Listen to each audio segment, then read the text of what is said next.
There is an amendment at the desk. The clerk will report the amendment.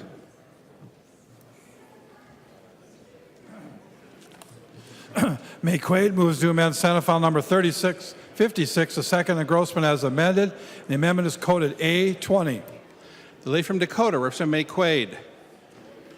Thank you, Mr. Speaker. Members. Excuse me, Representative. Members, please take your conversations to the alcove or the back room or the parking garage. To the lady from Dakota, Representative McQuaid. Thank you, Mr. Speaker. Members, this amendment is very simple. It is a deletion of a repealer, and it deletes the repealer that would repeal the language that says no employer may directly or indirectly credit, apply, or utilize gratuities towards payment of the minimum wage set by this section or federal law. The reason I would like to delete the repealer is because employers should not be able to substitute tips for their in lieu of their responsibility to pay their employees. Tipped workers generally don't make that much money. They certainly don't make a ton of money. Freezing their wages is certainly not a thing that helps more families get by. But I would wonder if Representative Mahoney would yield to a question. The gentleman will yield. The lady from Dakota. Thank you, Mr. Speaker. And Representative Mahoney, I'm new to the committee, and I recall that there have been some talk about tip penalty increasing wage theft, and I was wondering if you could just tell me a little bit more about that. The gentleman from Ramsey, Representative Mahoney. Funny you should ask. It's nice when a freshman listens. I am in a sassy mood tonight. My blood pressure is back down. I'm going to speak not just to Minnesota, but multiple other states when they put a tip penalty in. Because your waiters and waitresses really have no power. They are at the mercy of the restaurant owner. And restaurant owners are very easy to get by manipulating numbers. They have the ability to hire an accountant versus that poor waiter or waitress. And worse, in many cities and states where they have a penalty, they tell the waiter and waitress, you're going to we're going to get rid of the tip penalty, your wages, and here's how we'll do it, and if you don't like it, you're fired or find a different place to work. So here's what happens in Minnesota. We can't, but we should be able to subpoena the records of that employer. That's the only way you can tell if they're pulling shenanigans with tipped wages, or wages in general in any way, shape, or form. And I will say thank you to the chair. He's put a lot of money into inspectors. But because we didn't put the language in that allows and requires the employer to provide that information to an investigator, and that's where that money that Representative Garofalo put into the bill went into investigators and one educator. We don't have, our Department of Labor and Industry does not have the ability to go after these crooked restaurant operators. Now, I'm not saying, I do not want anyone to get the impression that I think restaurant owners as a whole will do that. But is it 5%, 10%, 15%? In this day and age, if people can find a way, what's that old movie, Greed is Good? Greed will sometimes prevail over the better natures of human beings. And we need to protect those people that are being taken advantage of. And because I kind of knew, and I asked the Department of Labor and Industry for some information about it. And you should be getting it at third reading. You'll be getting their letter. But they talk about applying this tip credit increases the likelihood of worker exploitation by allowing employers to be involved in the calculation of tips. Because that's exactly what they will do. they will have to track the tips, and they'll say, you know what, you made $15 this hour, I will pay, we're going to use that $10 as your wages, and that $5 as your tip. Change it around, but if you don't like that, there's always another restaurant someplace, I'm sure, that you can get hired at. So unless we're willing to put the strong language that requires these employers, we will have more wage theft. And already in Minnesota, we have well over 40,000 cases of wage theft. And if you've worked 8 hours in a day, you should get paid for 8 hours. This tip penalty will create 5,000, 10,000, 20,000? We don't know. But do you want a single mom or dad that's working as a waiter or waitress, raising a couple kids, to have their wages stolen from them? Do you want some college kid that's trying to pay their tuition when we wouldn't keep their tuition from rising, to have some of their money stolen from a business person that lives where? A nice suburban house that they could afford to pay for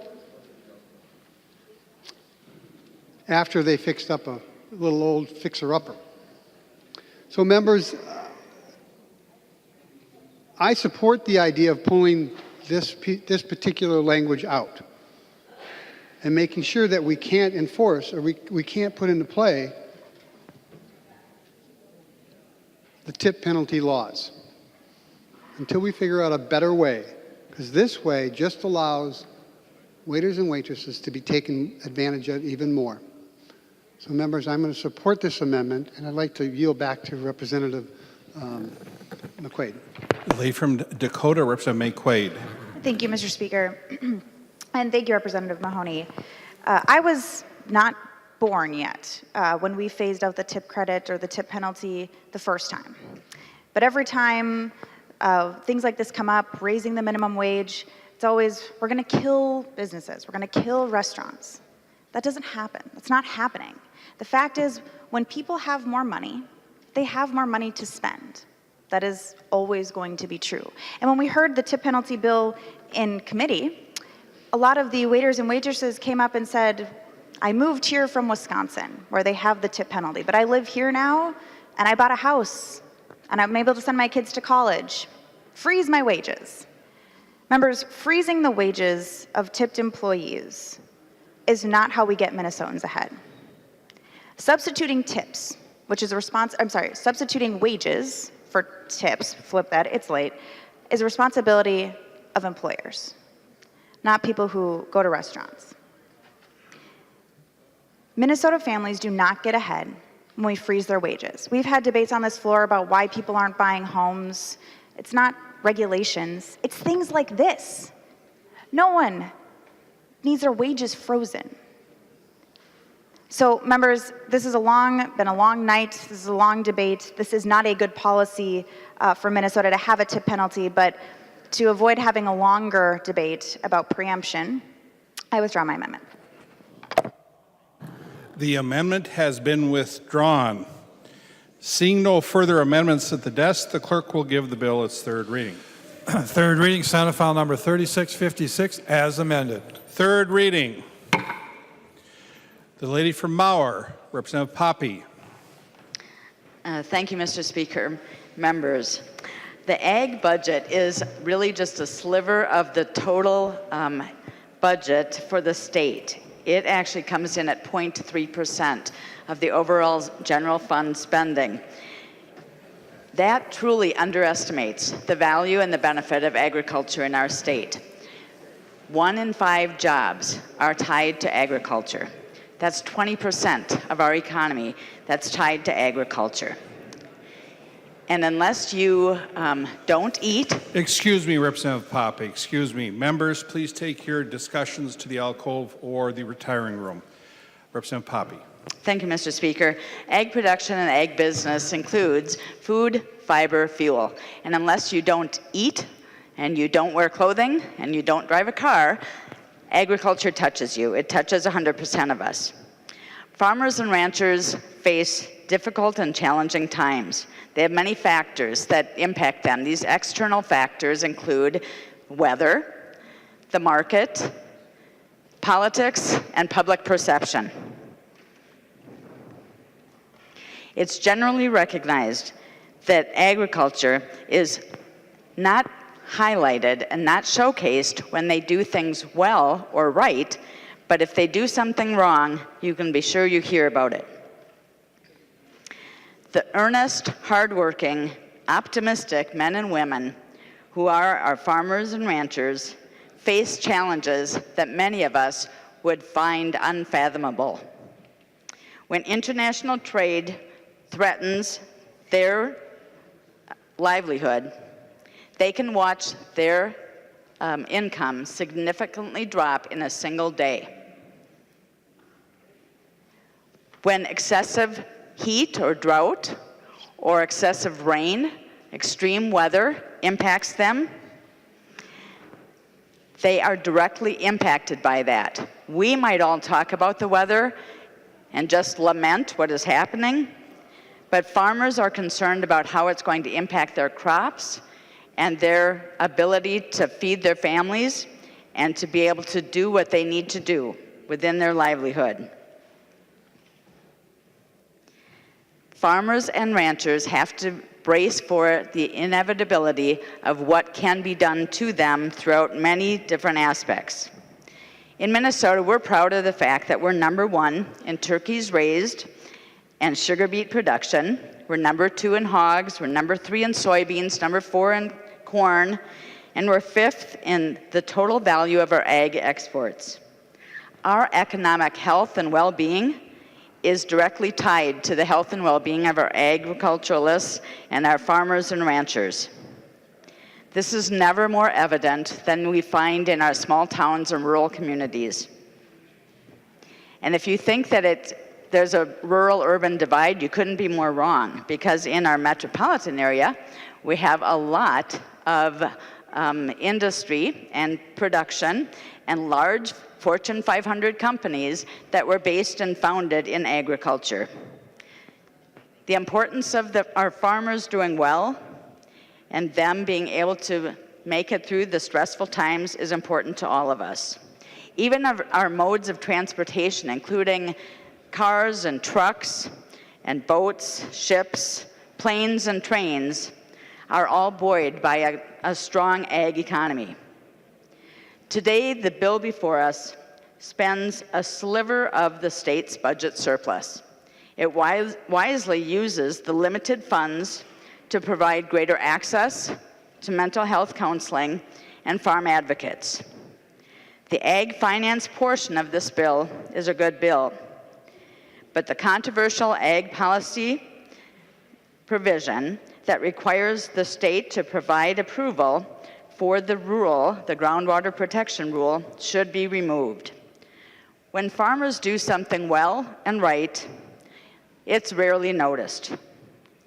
When it comes to protecting our groundwater, the majority of our farmers and ranchers are doing it right. It's time we stand with the farmers and ranchers who value the land and feed our families.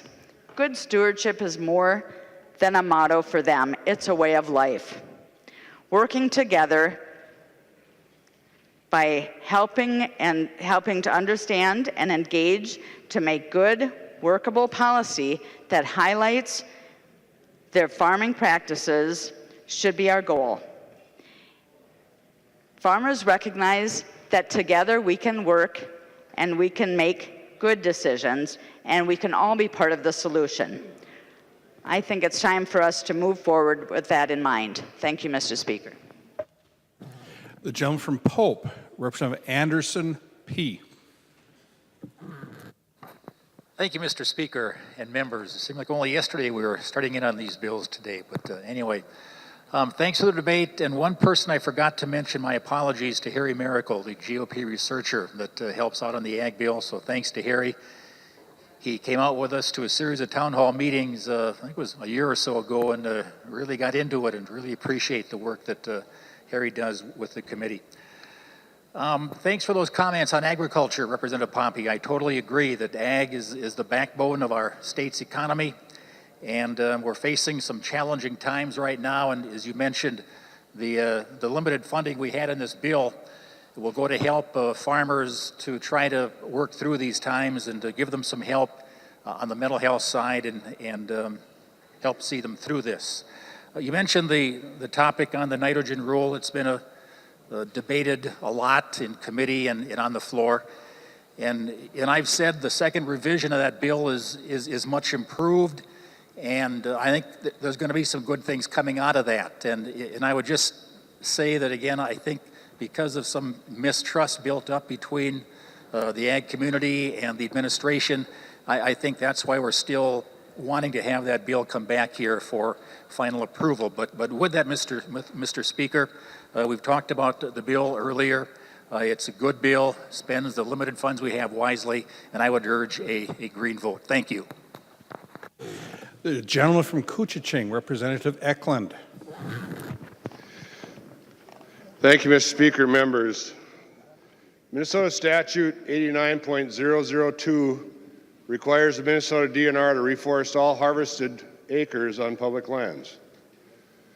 As a result of the recent sustainable timber harvest analysis, the DNR is committed to offering 900,000 cords of timber per year. This results in a need to reforest 22,400 acres per year at a cost of $3.5 million annually. The DNR's current reforestation funding is for $2 million ongoing from the Forest Management Investment Account and a one-time bonding request or one-time bonding of $1 million.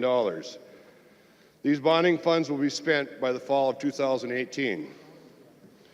The FY19 Forest Management Investment Account is not enough to support the DNR's required forest reforestation obligations. I had a bill that was in the governor's supplemental request of $1 million to provide the DNR dollars to help with their reforestation needs.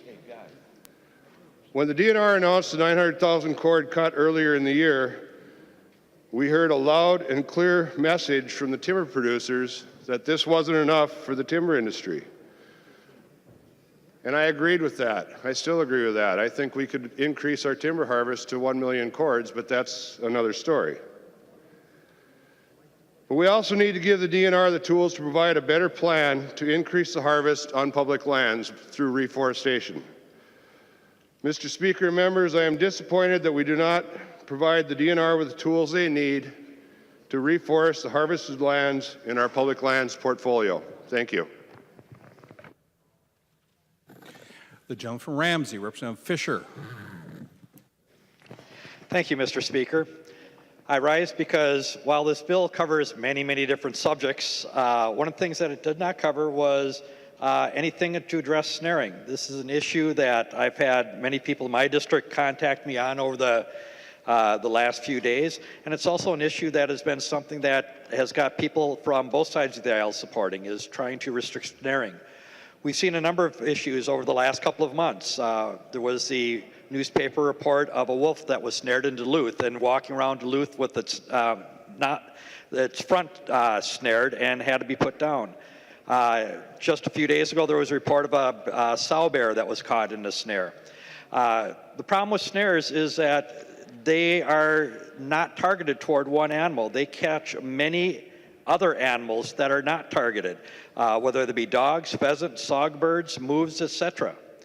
Now, the proposal that we had as a bill that was drafted out there was a opportunity that would address that issue to take snares and outlaw snares, but still allow them in instances, particularly when it needed to be used to control predators that are out there, where snares could be used in a very controlled way. While this was not discussed in committee, I would hope that while there's still time left in session, that the Environment Committee could maybe hold an informational hearing to at least have a chance to hear and discuss this bill for maybe movement in the future. And in the meantime, there are a lot of things that my colleagues on my side here are going to highlight that are very troublesome on the bill that we have in front of us. And as a result of that, I would urge a red vote. The gentleman from Hennepin, Representative Rosenthal. Thank you, Mr. Speaker, and thank you, Representative Fisher. I agree with you 100%. And members, we've been waiting for a hearing on some of these bills for years, and certainly we can agree that trapping on private land without the landowner's permission should not be allowed. I own property, I post it, those pieces of paper go away. I don't want anybody putting snares on my land, catching my dogs, my animals. It's something that should be common sense, and we on both sides of the aisle should be standing up for people's rights to property. And to me, it's shocking, and I am really disappointed that we did not get a hearing, and I think we should. And I too think there's a lot in this bill that is good, but there's more in it that's bad, so I urge a red vote as well. The lady from Hennepin, Representative Wagenius. Members, I'm going to be talking about some of the kind of the big six bad provisions for our waters in the environment part of the bill. There are provisions that allow a polluter to shift the cost of pollution to a neighbor, and other provisions where one person actually takes a neighbor's water. Here are the big six.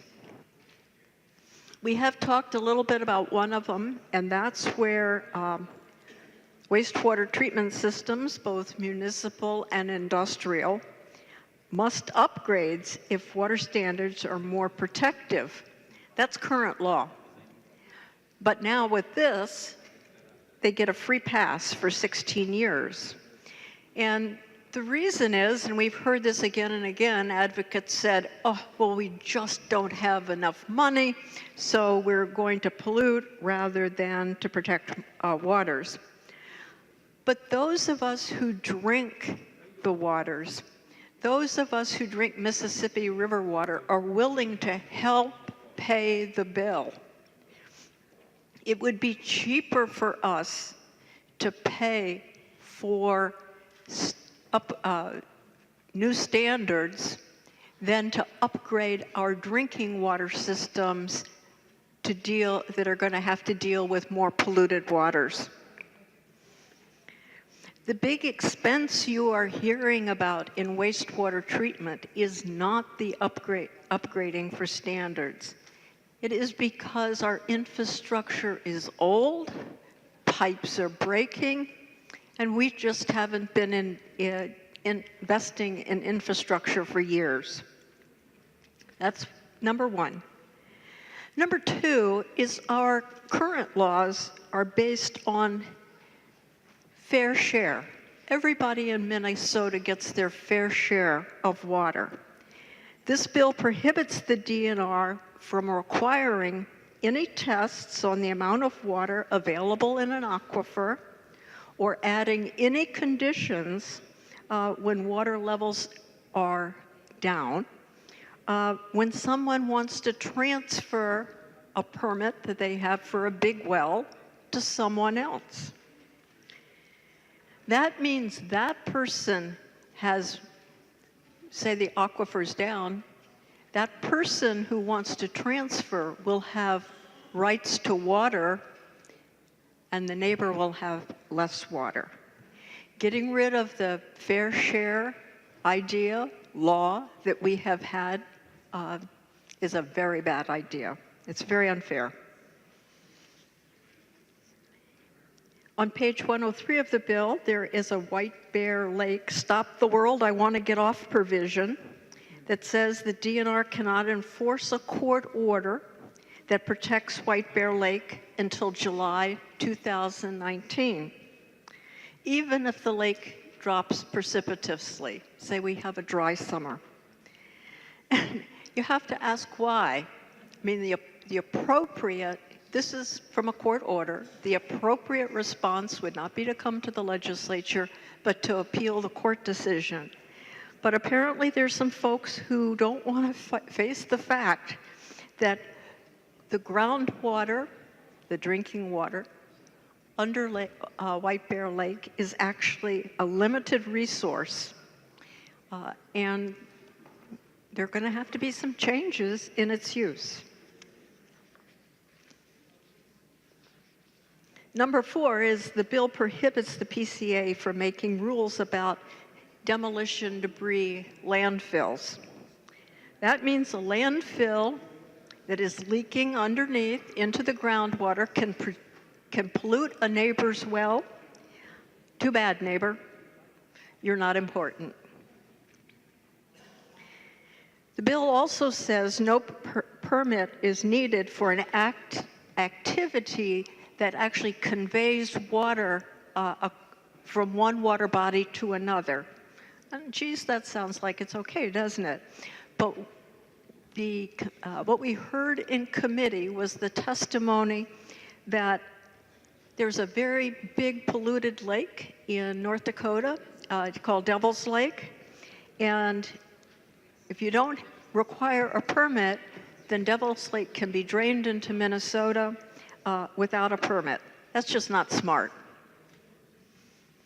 Then there's the 3M settlement language in the bill that was agreeable to everyone in the Environment Committee, but in Ways and Means, apparently at the request of Representative Fenton, there was an amendment that said the priority for spending must be given to 2 activities. This is a major, major change in the 3M settlement. It no longer resembles the agreement and order that was made between the state and 3M. So it appears to be a rejection of the agreement and puts the money in major jeopardy. Why anyone, particularly Representative Fenton, who represents that area, would want to put that money in major jeopardy is a mystery to me. It will totally remain a mystery to me. Minnesota can do better in protecting its water. Minnesotans deserve better.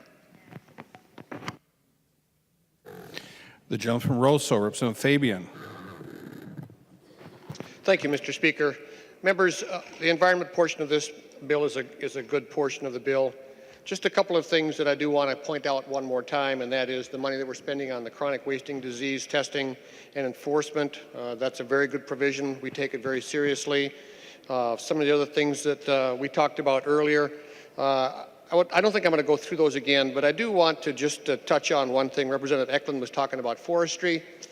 At the end of last session, I think I can honestly say, and I talked to DNR forestry officials, of all of the state agencies and of all the divisions within the state government, the DNR forestry division was probably the happiest that there was. And to the issues that were brought up with regards to more funding needed for that, you know, we had a time and a place to do that last year. It didn't seem to be a priority at that time, so here we are. Representative Wagenius, I've been to Devil's Lake many times. Devil's Lake is not polluted. Devil's Lake is a lake that is one of the finest lakes for fishing in all of the United States. Members, I would encourage a green vote on the bill. Thank you very much. The gentleman from Dakota, Representative Hansen. Thank you, Mr. Speaker. And Representative Fabian, I apologize for, I think I was going to go before you, and the speaker made well, the speaker wouldn't make an error there, I don't think.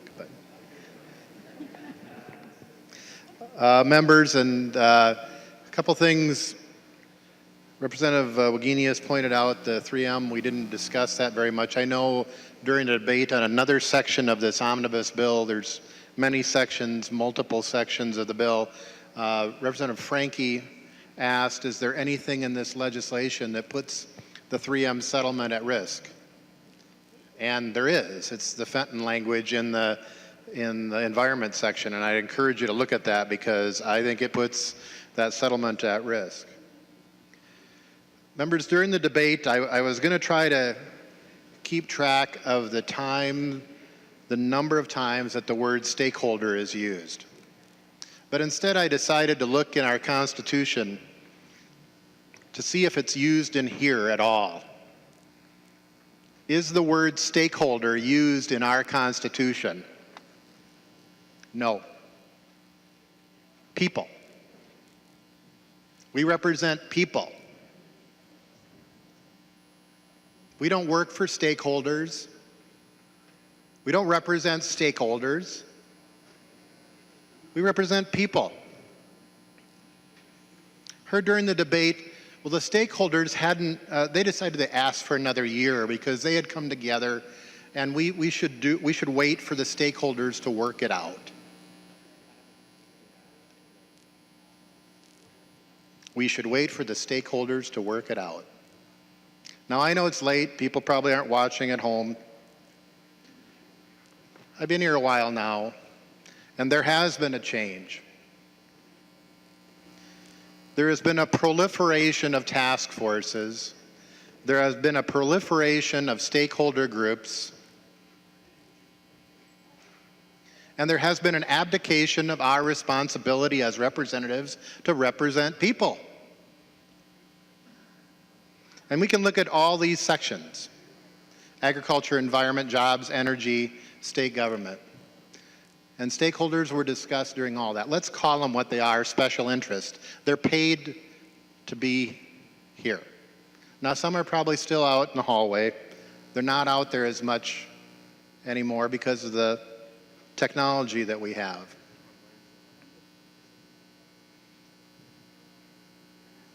When we're talking about state government, we need to go back to the Constitution and deal with people.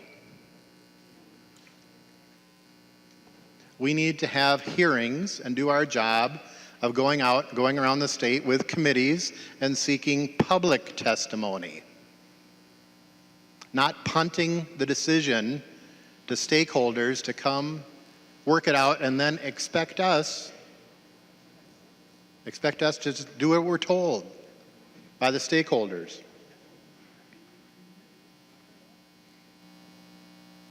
If we're going to have everybody at the table, we need to bring the table out to people and give them the opportunity. We need to do those meetings at night and on the weekends.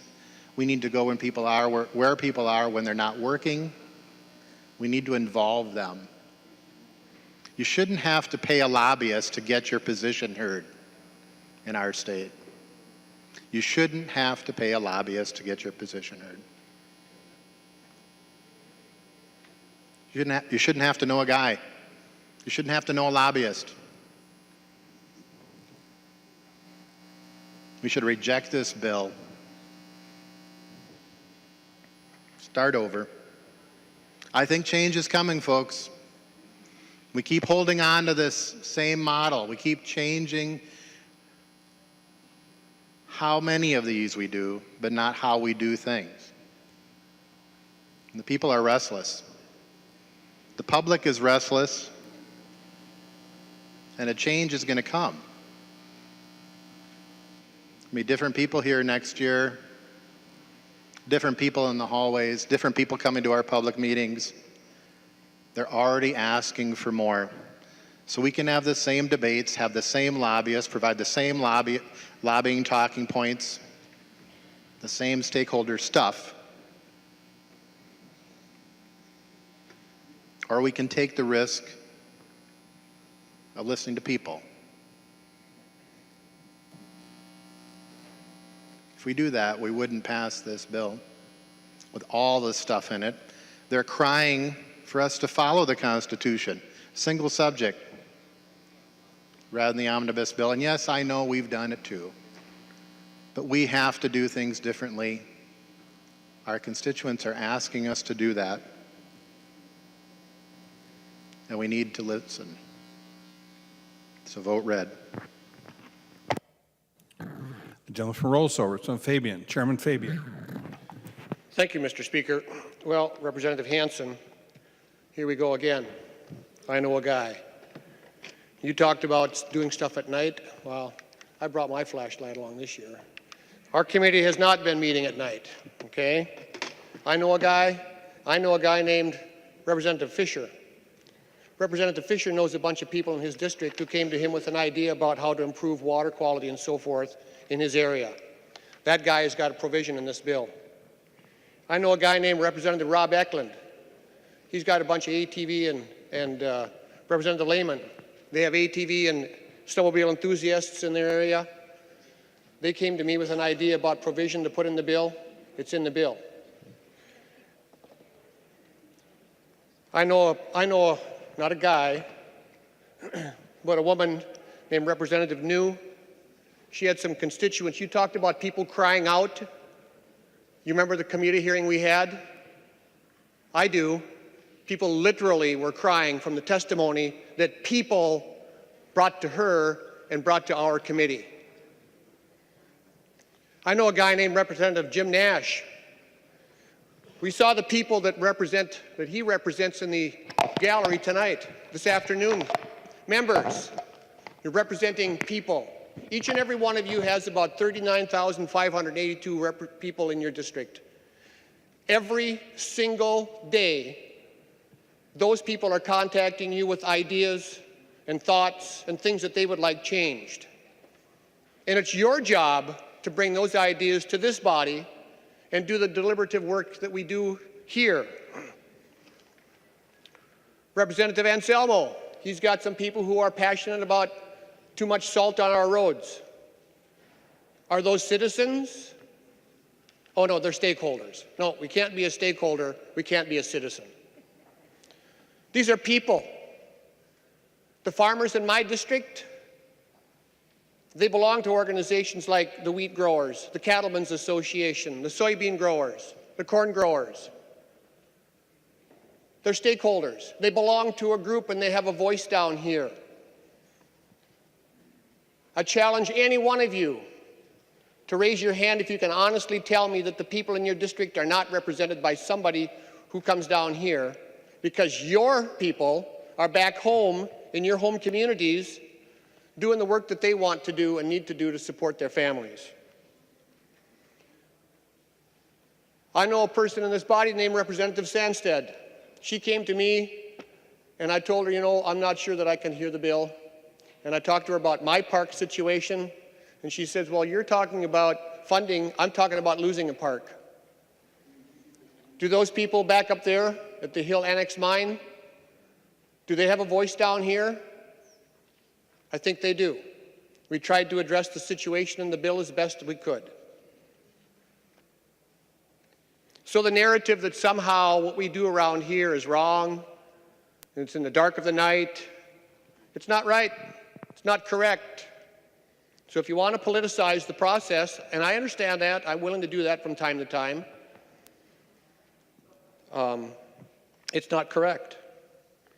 I've worked a lot with my good friend Representative Clark Johnson.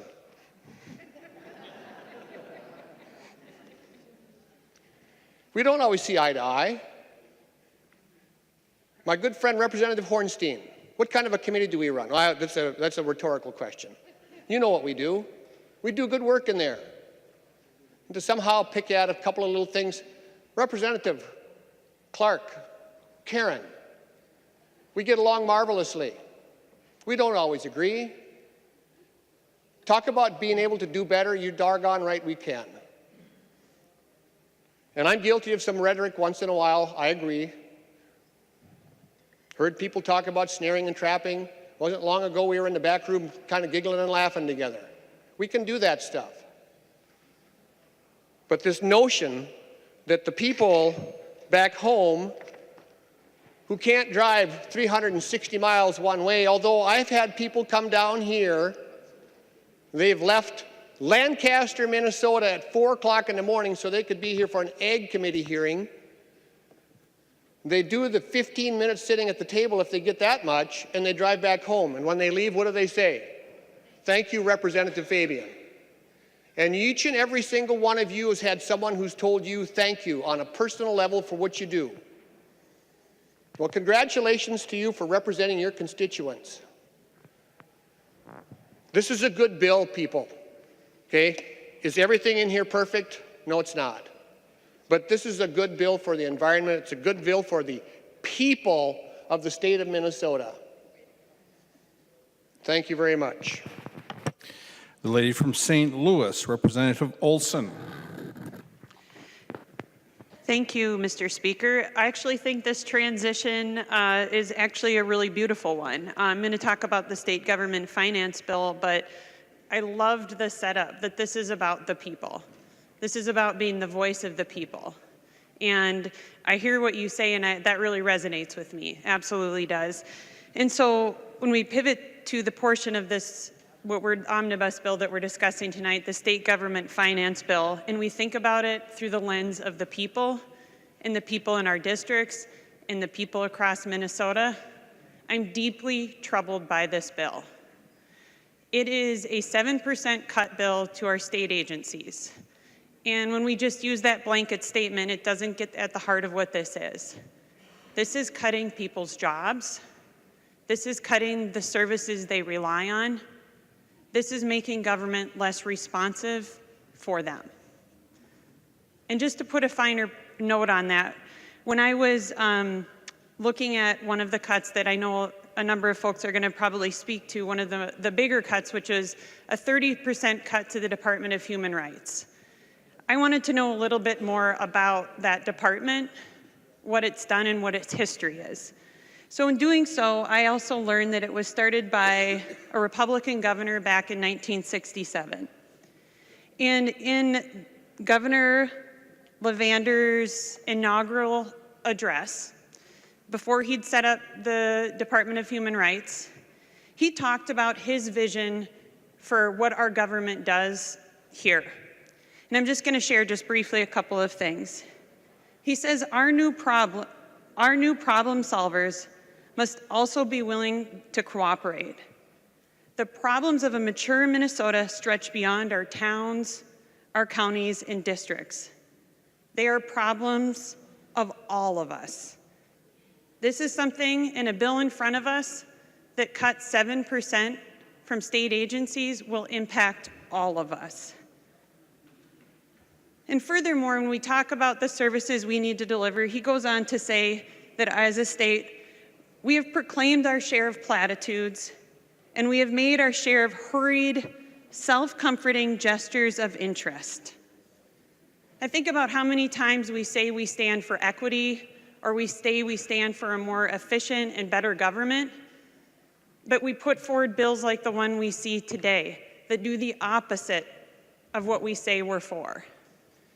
For example, I found the discussion around the AG contingency fee rather interesting, because in the bill in front of us, we're putting forward a proposal to privatize IT services for the state of Minnesota, a job that could be done at about $53 an hour with benefits for a state worker. Put that out to the private market, we're looking at something, $100, $125 an hour. So we're talking about cutting state workers' jobs and having them go somewhere else. These are real people's lives. And we're cutting the Department of Revenue at a time with so much change in our tax law. I don't know how we're going to be able to do better for our constituents when they ask us. And going back to the Department of Human Rights, and I know my colleagues are going to touch on this from a variety of angles, but this isn't just a racial equity issue. This is just an issue of making sure people can have the grievances they need. Before session started, I don't know if any of you saw the article in the Star Tribune about the case in Hibbing, where parents were in the hospital with their very young baby, and the father was deaf, and he was denied an interpreter, an ASL interpreter, and his daughter underwent a battery of tests that he did not understand. That's against the law. And because the family didn't have the resources maybe they needed, they came through the Department of Human Rights and were able to win that case. And because of that, I remember reading the last quote in the paper was they said, "We hope our daughter will be proud of us someday for what we did for her so that no other parents have to feel like we do." That's what we're talking about here. We're talking about real people's lives in every single one of our districts. Every single one of our districts will be impacted by the cuts in this bill. And not just the cuts, but the bad policy that we know is a poison pill for the governor. So we're going to come back here, we're going to do it again, we're going to have to figure this out. And so I just would like to say that if we truly are, as Representative Fabian talked about, representing the voice of the people from all parts of our state, this bill is certainly, certainly a no vote for all of us. The lady from Hennepin, Representative, the lady from Hennepin. Thank you, Speaker. It's Joachim, really long vowels. Say it like a Minnesotan and you'll be fine. All right. I would like to comment on the state government finance portion of this monstrous bill as well. It's chock full of policy and budget cuts to boot. It micromanages the executive branch of government, crafting policies that go way beyond oversight and move into completely unworkable items. It takes items that were settled last year and brings them back like a bad movie sequel. It even hits rewind on our state budget. Last year, we set a two-year budget cycle for our state agencies. Agencies that do everything from fix our roads to guard our prisons. And here we are in the second year of that state budget cycle with a surplus on hand, taking $7 million back. Money that these agencies have counted on to implement the laws that we crafted and to set policies and motions that we required them to do. Broken promises once again. And by underfunding state government and government services, we make it impossible for those hardworking employees to do their jobs.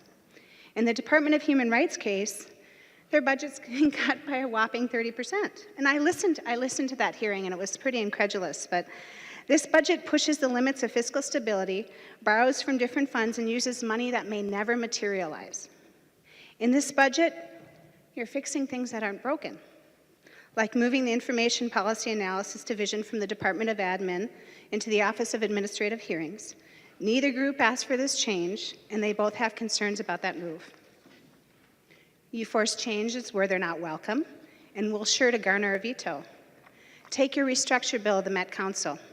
You place current local electeds onto a regional body where more than a majority of those local electeds have said that that will not work, that they don't want to do that job. You shift the balance of power in the council away from a proportional representation. And there's a letter on your desk from Metro Cities explaining there are many issues with this specific provision. And in committee, Metro Cities was joined by the Citizens League in opposition. And now I agree that there needs to be some reform to Met Council. Don't get me wrong. That's why I co-authored a bill to do staggered terms and put more local electeds on the nominations committee. That reform may have actually become law this year, but instead, you chose veto bait over helpful reform. I would also like to call your attention to the article I passed out regarding cybersecurity and the computer systems in our state agencies. I have major concerns, and so do a lot of the constituents I talk about, on how you address the systems that desperately need upgrading. Systems that hold mountains of data from our citizens. Personal and private data, data that they have absolutely no choice but to give to us. They have to give us that data so that they can open their businesses, so that they can drive a car, so that they can pay their taxes. That data's sitting there. Now I do have to admit that we've made some movement towards bettering our cybersecurity over the last few years in this area. We really have. We've moved from admiring the problem in the window to putting window dressing on it. That was our big move. And while the proportional policy that's in here to require state agencies to put aside 3.5% of their budget for cybersecurity, and I know Representative Nash has worked really hard on this, and the computer upgrades, and it's good theory, but it's just that, it's theory. It's only theory because there's no new money toward it. Not one thin dime of the $19.7 million that Governor Dayton has proposed. And as the article says, with 3 million hits a day, 3 million hits a day, and a cybersecurity operations center that is only staffed during daytime hours, instead of the round-the-clock surveillance that's needed, you don't invest one penny. No new money to hire that night shift. In fact, with the overall cuts in this budget, state agencies will be lucky to keep the day shift. You just keep rearranging the deck chairs on the Titanic. Minnesotans deserve better than that. And now, I know I won't get the last word on this bill. That's to be expected. I'm not one of the authors. The authors should get to speak to this, and I want them to. And I know I've only been in the House for a short while, but I do understand omnibus bills, and I get it. They're the good, the bad, and the ugly. They always have been. But this bill before us has way more bad and ugly than it does good. And nevertheless, in the ending, the authors will get up and they'll praise the good provisions in this bill, as they should. But folks, no amount of tap dancing, no amount of bragging, no amount of lipstick can make this pig look pretty. The fiscal decisions made in this bill fall so very short on delivering the services that Minnesotans deserve from their state government. We can do so much better. So I ask you to join me in voting no on this bill. Thank you. The lady from Washington, Representative Ward. Thank you, Mr. Speaker. I'd like to revisit the settlement discussion that we pretty well covered, but I want to be sure that you understand that this settlement will benefit all of the people of the state, but particularly Representative Fenton, Representative Lomer, Representative Detmer, Representative Franke, and Representative Juergens, and the people of my district. $720 million will be invested to mitigate the contamination of the groundwater in our district. Your outrage is misplaced when you talk about $850 million that the state should have gotten. The real issue is that we got $720 million instead of zero, which is what we would have gotten if we had not had the opportunity to have the contingency. Some of you work in real estate, either commercial or residential or construction, and you work on essentially a retainer. You don't get anything until closing. That's what this is. On a bigger scale, but it also, commercial real estate sometimes doesn't close a deal for a year or two, sometimes longer, and you have to plan for that. But we're talking about not just one agent, we're talking about many people working on a huge project, a very complex situation for 7 to 10 years. So it's a false comparison to put $850 million against $720. The legislature will never be in a position to fund the Attorney General to do an extensive discovery effort over years. That's the only way to pursue these very large cases.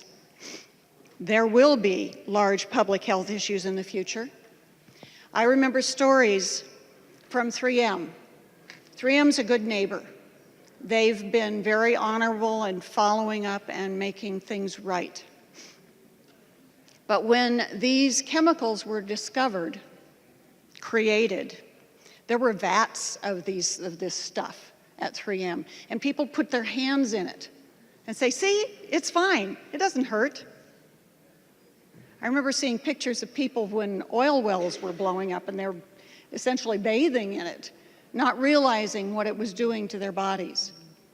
Well, the PFCs don't really do much to your skin, but they're, bioaccumulative. We all have them in our bodies, and they don't go away. So when those things were discovered quite a few years ago, there was a problem in Oakdale. And I remember seeing the hazmat suits and the construction, the backhoes, trying to get out there and get it cleaned up. And they've been doing remediation every day since then. Now there's more. And it's spreading. Representative Davney pointed out that now it's not recommended you eat the fish from Lake Elmo. That's not even actually in this area, though it will probably be covered.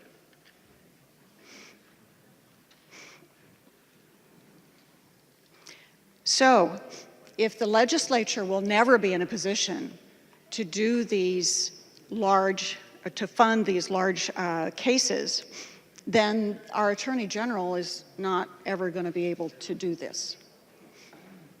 There will be more environmental health impacts all over the state. And we need to be able to contract with someone who's willing to take the risk and has the backing to do that, has the wherewithal to do that.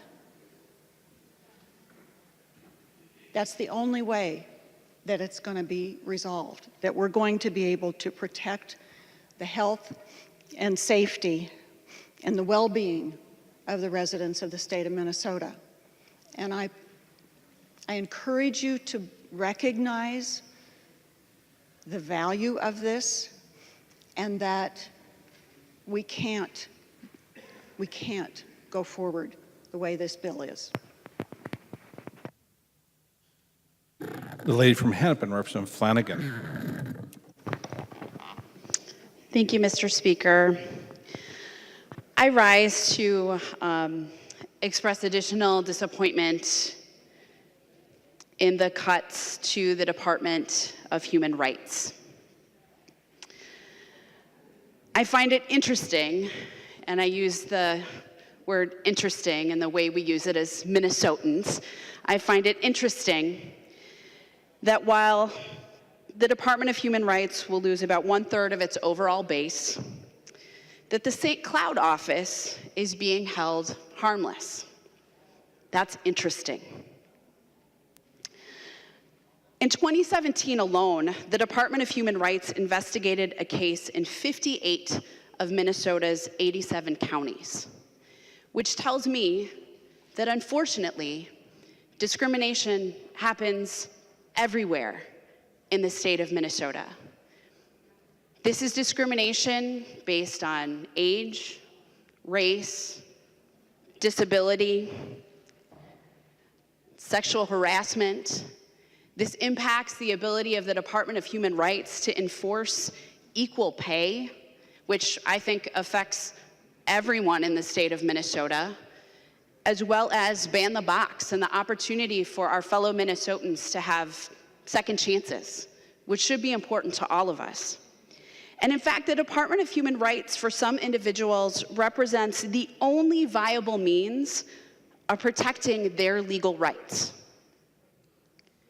So when we come here and we talk about our responsibility to the folks that we represent in our districts, a cut to the Department of Human Rights is literally a cut to the people that we represent or that we claim to represent every single day.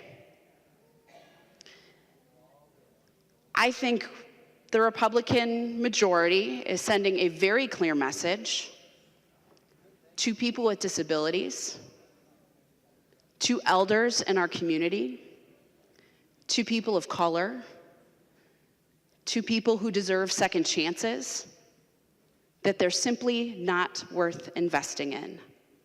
Message received, loud and clear. Vote no.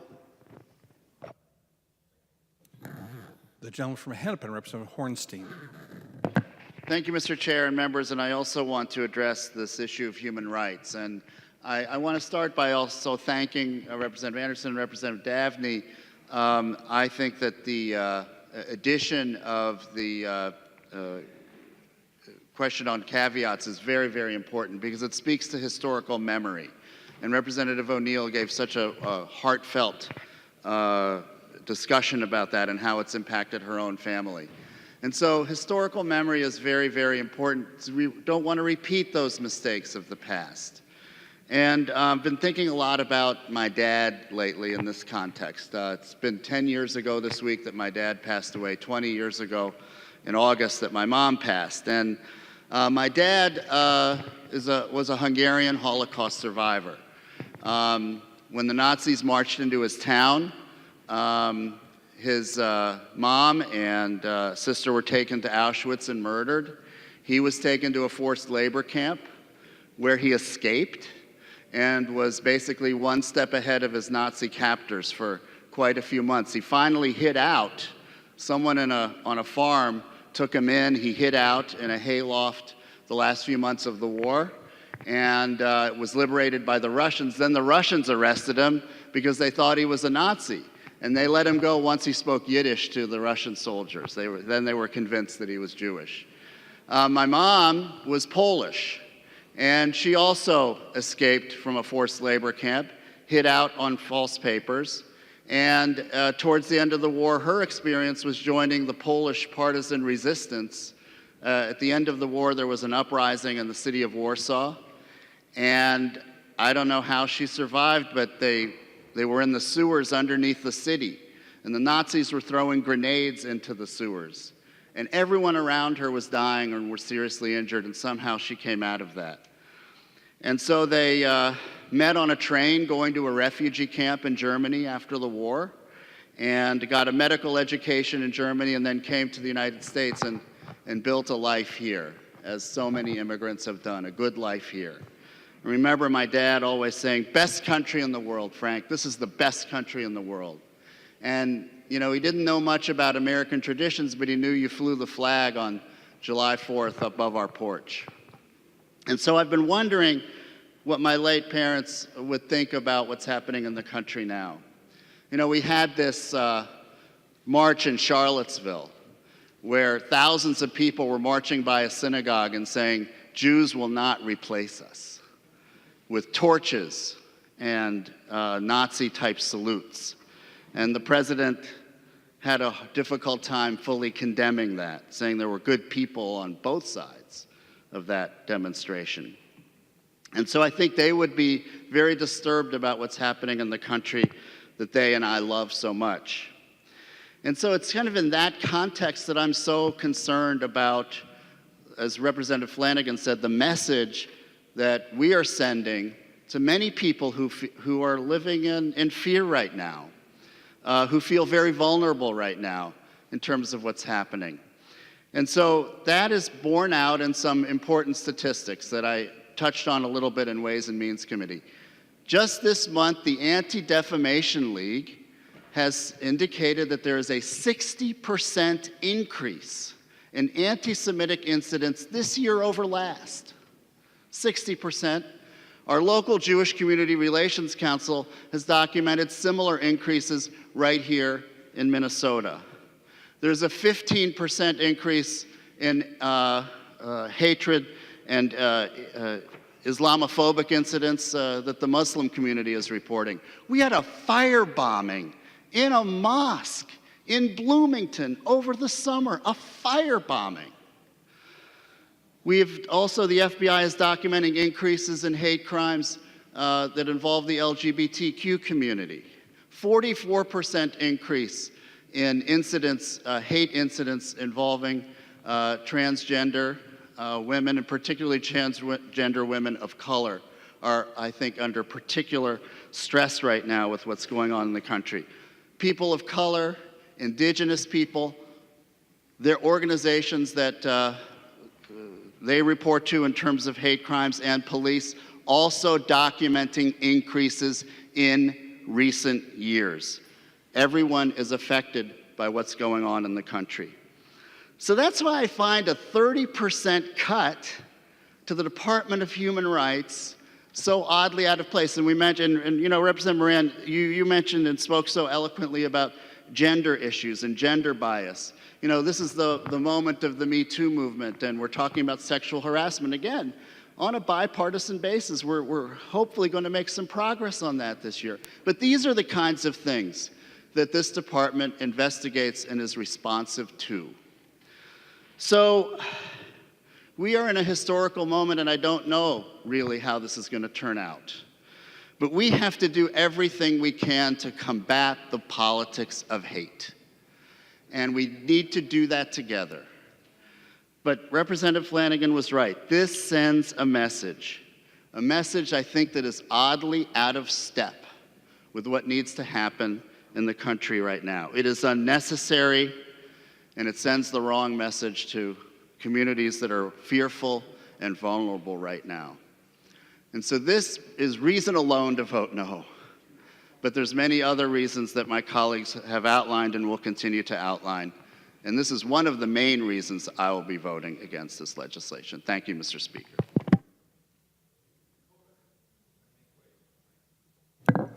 Thank you, Mr. Speaker. Members, I also rise to oppose this bill for a number of reasons, but in particular, the cuts to the Department of Human Rights. Nazis marched in the street a year ago and killed a woman. A mosque was bombed in Minnesota. Bomb threats were called into Jewish child care centers. We have seen a remarkable increase in hate. I'm a biracial woman. I have an interracial family. I was 9 the first time I heard the N-word. Representative Anderson and Representative O'Neill, I appreciate you bringing forward Jim Dabney's amendment. And Representative O'Neill, you told a story about your neighbors, interracial family, and it breaks your heart that these covenants were in law. This isn't our history. It's our present. These things still happen. There are hate groups in Minnesota that organize. A week ago, I saw a picture of a man on the front steps of our Capitol flashing a white nationalist sign. The problem isn't that people have hateful views. People are entitled to their opinions, their beliefs. But those people have jobs. They work with other people, people of color, Jewish folks, Muslim folks, Native folks. The Department of Human Rights is the one place where Minnesotans can go to make sure that people who might believe less in the humanity of other people that don't look like them or love like them or worship like them or live like them can't take those beliefs and hurt their life, take away their fundamental human rights. So as Representative Hornstein mentioned, we've seen a sharp increase, and yet the Republican response is to cut the Department of Human Rights by 30%. That's troubling in the deepest of ways. So there are a lot of reasons to vote no for this bill, but in particular this one. It is hurtful. It sends a message to Minnesotans that discrimination against them doesn't matter, that we don't care, and that we'd rather not do anything about it. That is not the message I want to send to my constituents. That's not the message I want to send to the people of this state. Vote no on this bill because we can do a lot better. The gentleman from Hennepin, Representative Carlson A.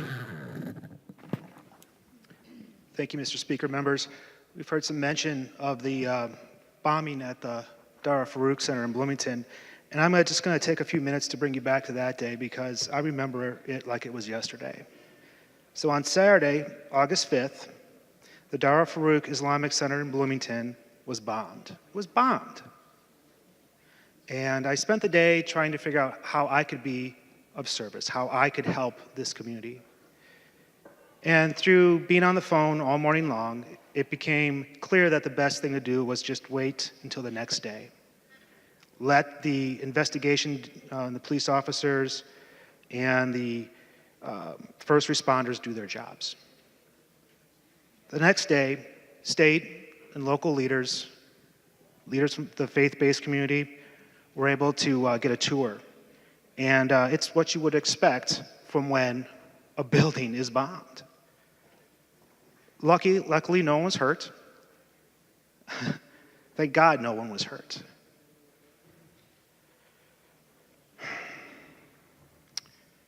An improvised explosive device, that's the term, I'm quoting from news articles at the time, an improvised explosive device was thrown through the imam's window.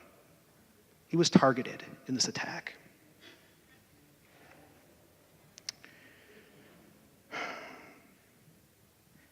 So after the event, another attack took place. This is where the trolls came out of their cave and started to blast their lies and conspiracy theories as to what took place. Oh, the Muslim community bombed themselves for national attention. That's what they were saying. So they survive. Folks within my community, my constituents, live through this tragedy and then have to live through it over and over and over again because of what they're seeing on social media. Well, less than a year later, the FBI and local law enforcement were able to arrest the individuals responsible for this crime. They drove over 500 miles from Illinois to bomb a mosque in Minnesota. And this is what they said. I'll quote. "We just wanted to scare some Muslims so that they would leave the country." Unbelievable. Unbelievable. Somehow that was a justifiable cause to which they can commit this terrorist act. So we don't need to be cutting the Human Rights Department budget. We need to be increasing it, doubling it. Hate crimes and acts of domestic terrorism are on the rise. This is so out of touch. I live in Bloomington. That's 20 minutes down the road from here. I will try to end with one point of optimism in all this. About 2 weeks after the bombing, Bloomington residents came together, and over 2,000 people gathered on a beautiful summer day, and speech after speech from the community and faith-based leaders was, there was a motto that came out of this, is that an attack on one of us is an attack on all of us. We are all Americans. Thank you, Mr. Speaker.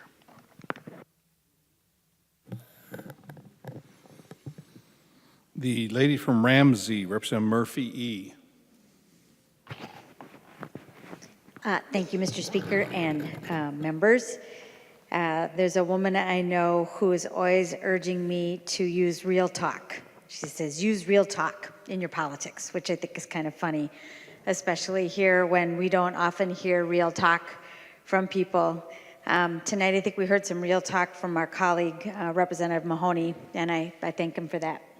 He's not here, but I do. I think we often speak from our political positions. We posture. We look at each other from the right and the left, from either side of this room, but we don't often speak our whole truth. I was in Ways and Means the other night when we heard this bill, and it was put to all these pieces of this big bill were put together. And we were talking and taking testimony from the commissioner of the Department of Human Rights about the 30% budget cut to the bill. And he talked about how he had testified in the State Government Finance Committee, and there was about a 30-minute hearing about the work that he'd been doing on school suspensions, and he testified in the committee to the exceptionally high rate of school suspensions for Black boys and Native boys, in particular Black boys and Native boys. And I asked him to repeat the numbers for us because they were so stark. And in the committee, we were questioning why this 30% cut. And the response that we got from the chair of the committee was that she'd requested information from the commissioner and she didn't get what she wanted. And when you're frustrated by something like that, then you sometimes make a cut as deep as this one. I hope that isn't true. I hope that this isn't just a vindictive cut to a crucial department, especially when we are hearing testimony of what is clear to me to be an example of institutional racism. And while we don't use those real words here very often, the data about Minnesota is really clear about where we stand right now and the experience of people of color and Native Minnesotans. And if we're going to use real talk, we should be putting that issue on the table. And a cut this deep to the Department of Human Rights sends a signal, I think, to children of color, Black boys and Native boys, that we're going to turn our backs on what they're experiencing in school. And I don't think that's a very good look for this body. And so I hope, as I asked Mr. Chair Knoblach, as I asked him as this bill was coming out of committee, I hope when this bill comes back to us, and I sure hope the governor is listening, that this cut is rectified, that we care more for our young children than what we're saying in this legislation right now. You know, I have two friends who just recently had children. You remember Dan Pollock. Dan Pollock worked here for many, many years. He and his wife Rachel just had a new baby. Her name is Beatrice. Another really, very good friend of mine, he and his wife just had a new baby. Her name is Madeline. And new children, new babies make you think about the future, or they do me anyhow. And I've been thinking a lot about them, especially in the wake of that Ways and Means hearing, and don't think that it is beyond reasonable to expect that those children will grow up in a Minnesota that is free of the kind of disparities that we are existing with right now. But that won't be the case for that generation of kids if we're not willing to acknowledge and atone for where we stand right now. And in terms of real talk, it's not something we talk about very often, certainly not in here. And so I am, of course, not going to vote for this bill for this stated reason, among others. But I do hope that when it comes back, that this provision, among others, is in a better place, because this is beneath the standard for which we should be working. Thank you. The lady from Dakota, Representative Halverson. Thank you, Mr. Speaker.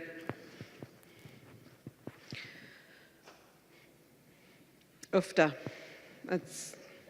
What a day. What a day it's been, Minnesota.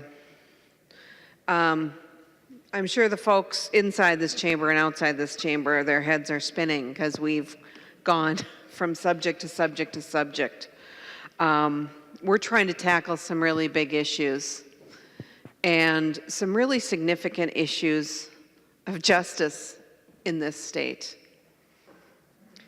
And I thank my colleagues for standing up and speaking truth, the truth that needs to be heard about the pain that Minnesota is facing today. And we owe it to the state to listen and to take appropriate action and not take these concerns lightly.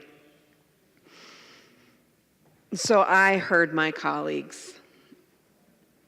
And this is a bill, because of those provisions that my colleagues have been talking about, the cuts to services that Minnesotans depend on for their economic lives, for their health when it comes to the environment, for justice when it comes to fighting the disparities and the overt racism that is existing in this state today.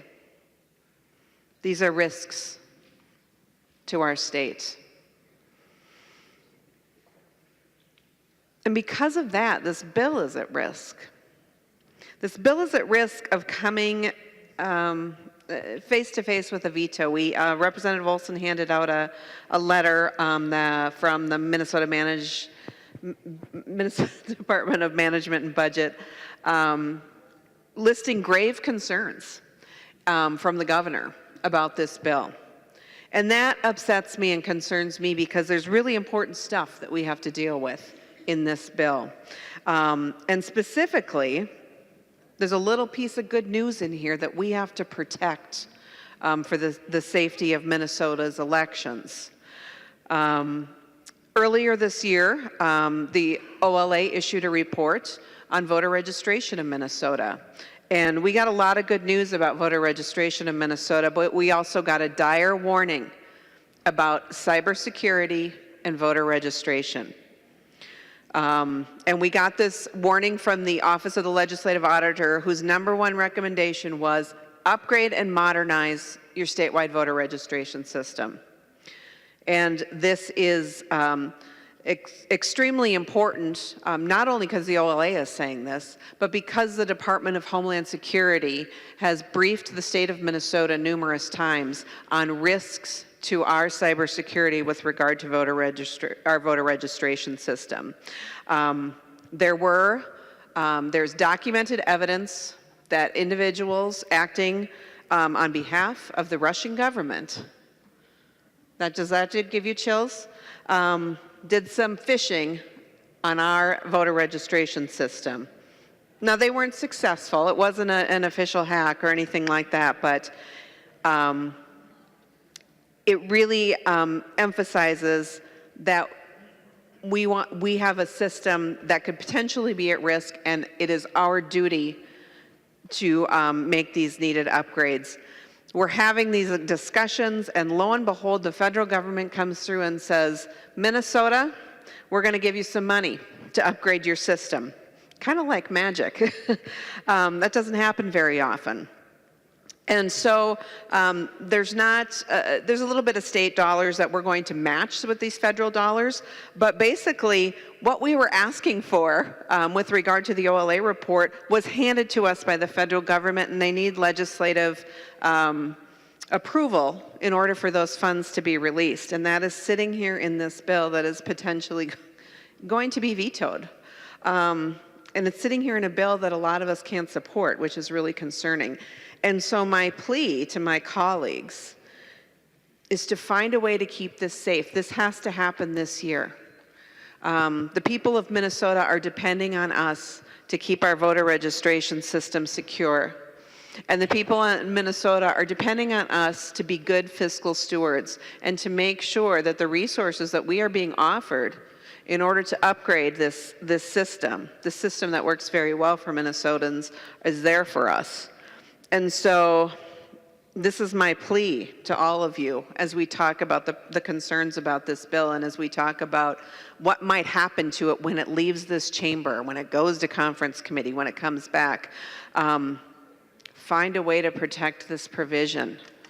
Please make sure that the state of Minnesota, that we respond to this dire warning that we have heard from the Department of Homeland Security, and we keep this provision safe, and we allow our state government to receive these funds. Thanks. The gentleman from Candy, Ohio, Representative Miller.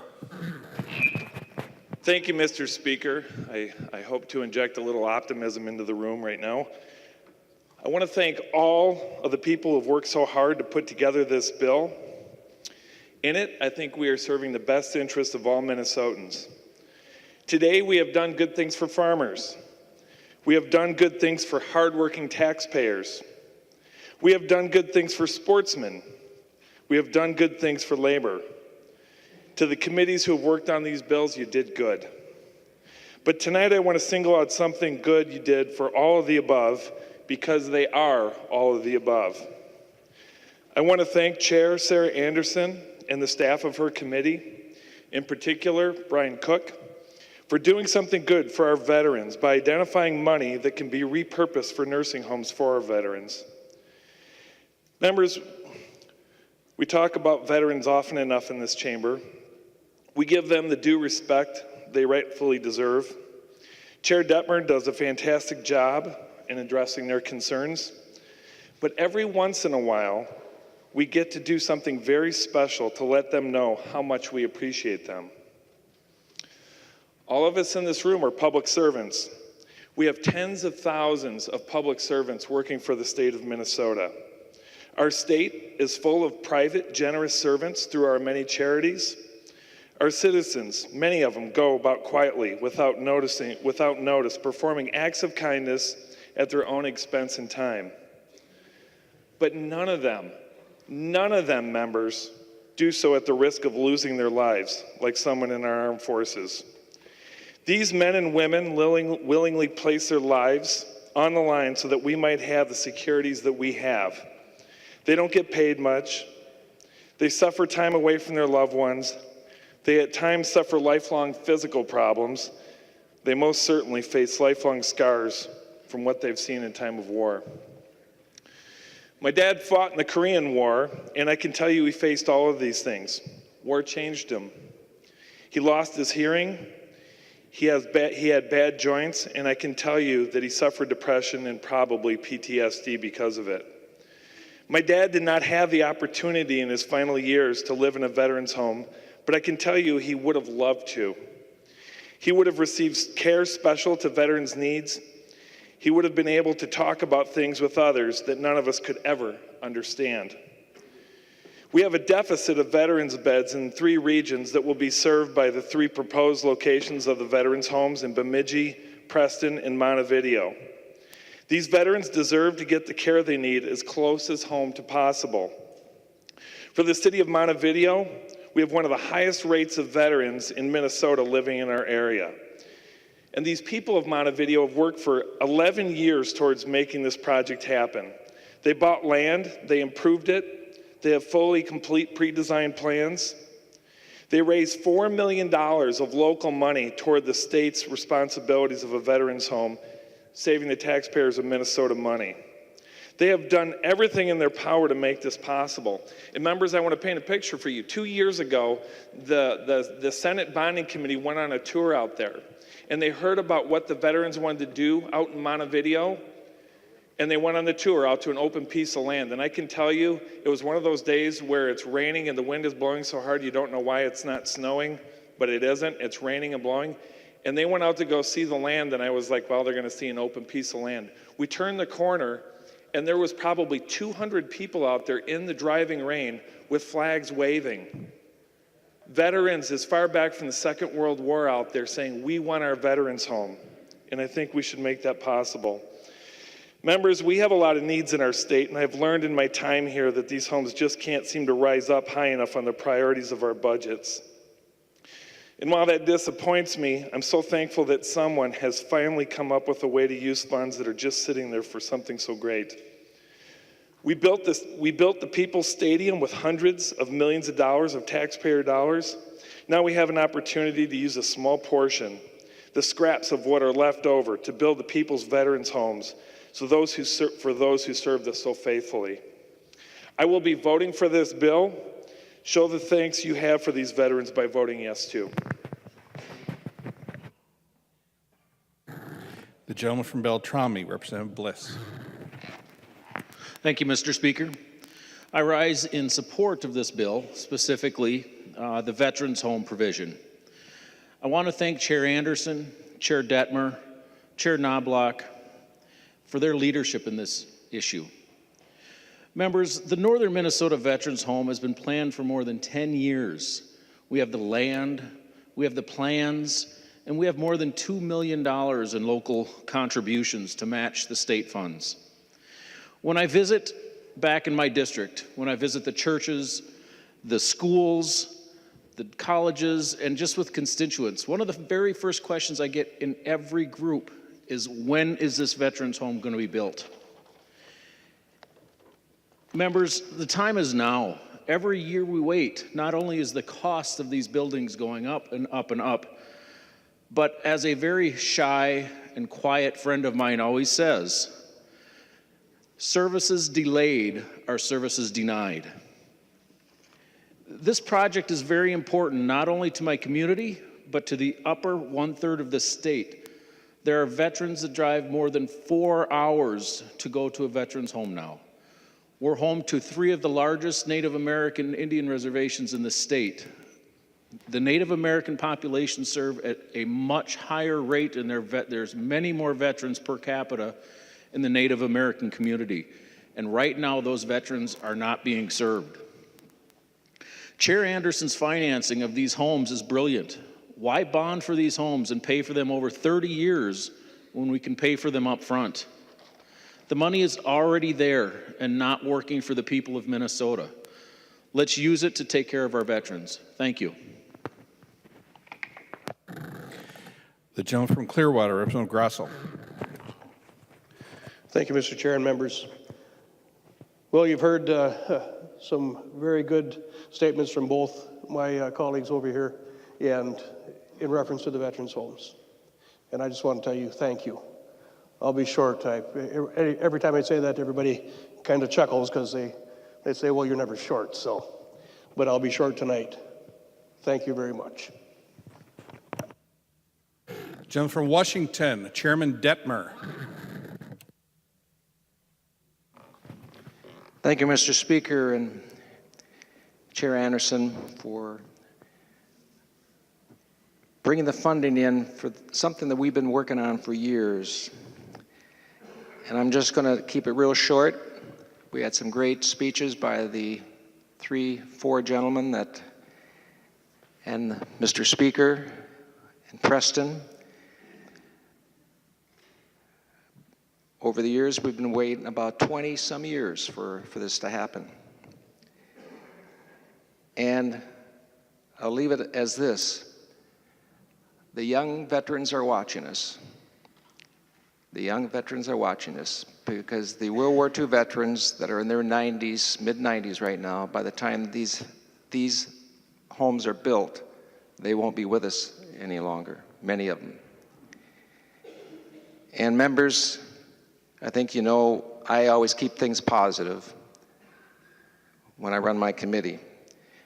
But I really believe that a vote against this bill is a vote against our veterans. Thank you. The gentleman from Carver, Representative Nash. Thank you, Mr. Speaker and members.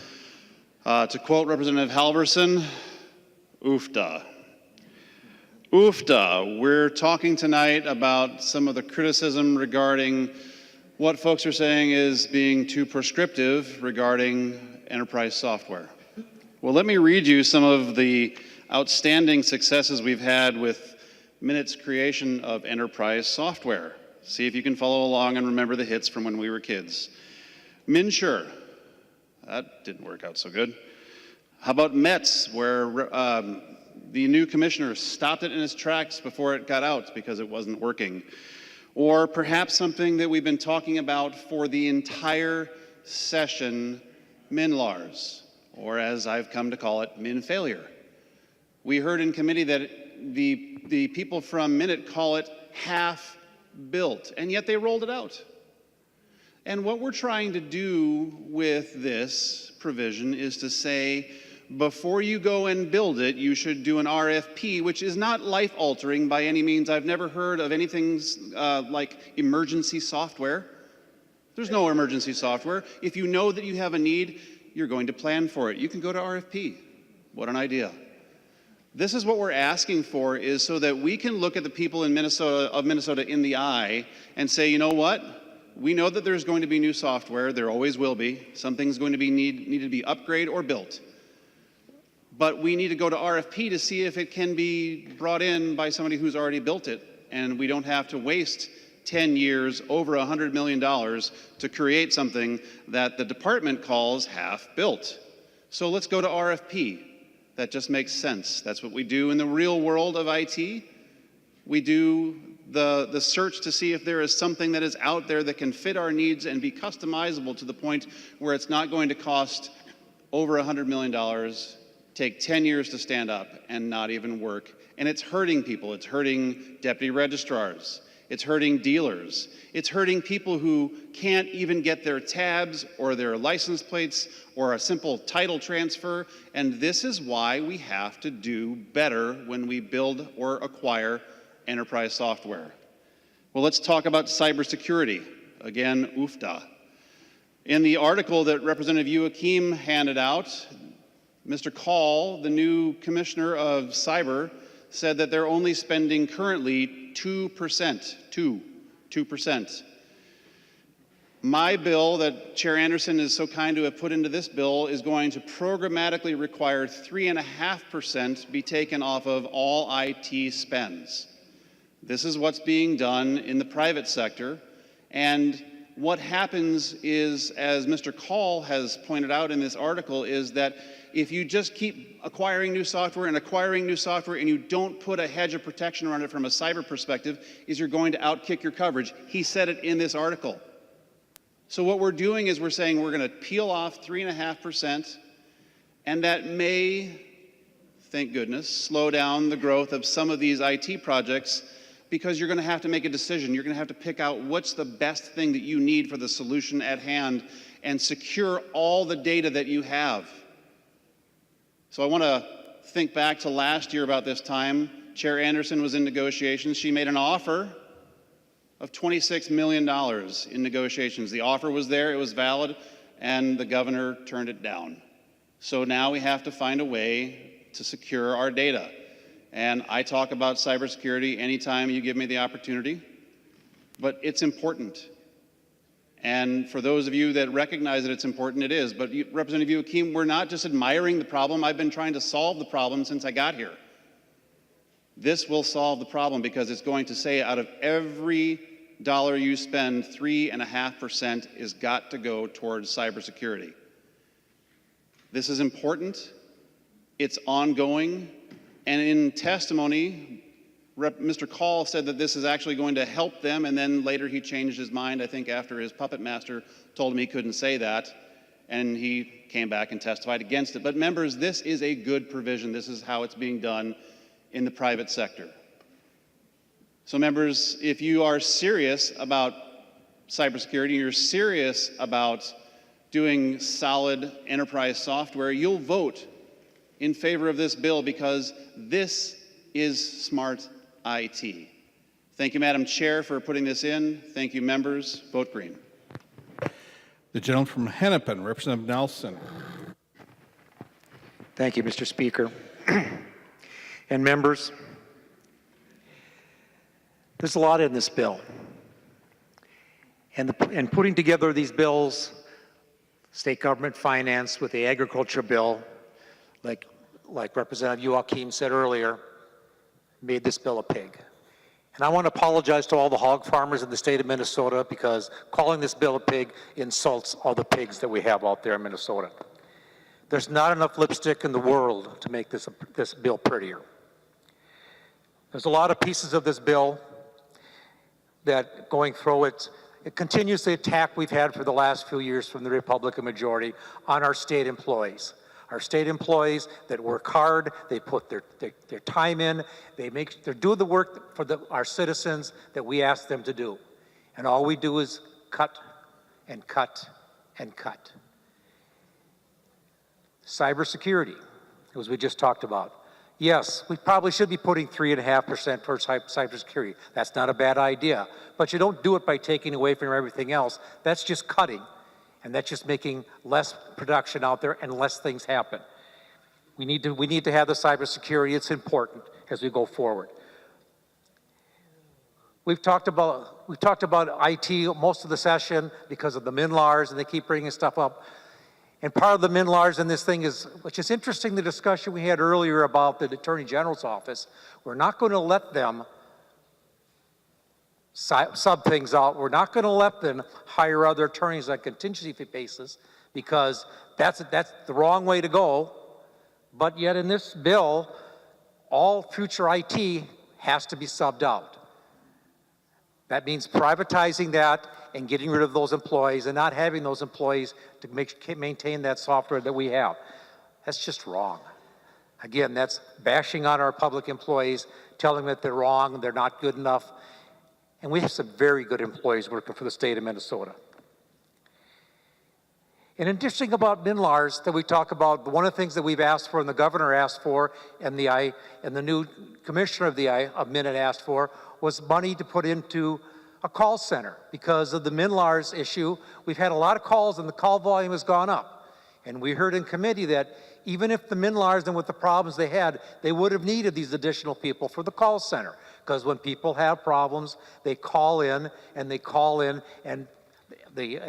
deputy registers are calling in, and these people are trying to get their questions answered. Well, last night when I sat down to watch the news, one of the stories on the TV last night was about a person who tried to call the call center and there's no money there, and the answer he gets on the phone was, operators are all busy, please call back later, click. Well, if there aren't people that are answering the phones, how are they going to get the questions answered? And to have the deputy registrars as one of the solutions this was put out there, have them answer those questions, well, they're the ones calling in. So if there's nobody there to answer the phones, we're not going to get the work done. Again, bashing on our employees that we have. Another part of this bill that goes on, and it was touched on a little bit, it was the election piece. In this here, when we have a public subsidy program, we all know how that works. And in the public subsidy program right now, people check off on their income tax. I want my money to go to the Republican Party. I want my money to go to the Democratic Party. I want my money to go equally to both parties. They make that choice. Currently, 77% of the people that get the check off on their taxes pick one party or the other to put their money to.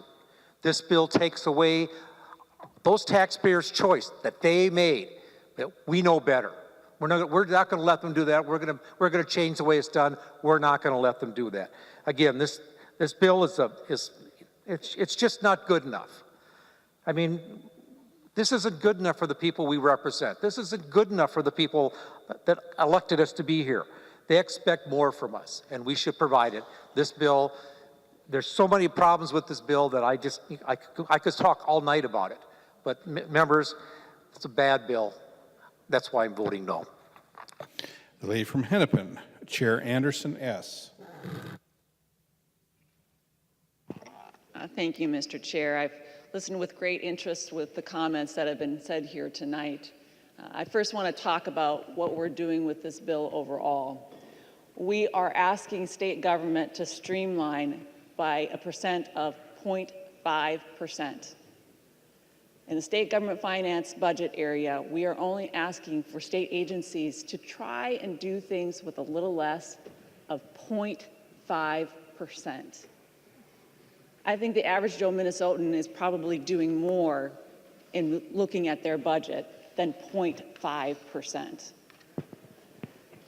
Folks, there were a couple of comments that were made here tonight that I found really interesting. The comments regarding cybersecurity and how that's a priority. As Representative Nash highlighted, we've got some great provisions in this bill that's going to make sure that cybersecurity is a priority, not just for this year, but for all years moving forward, and that we have that issue taken care of.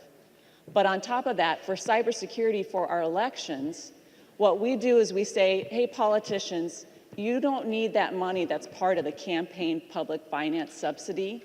We're going to take that party account money and we're going to put that into our election system for cybersecurity.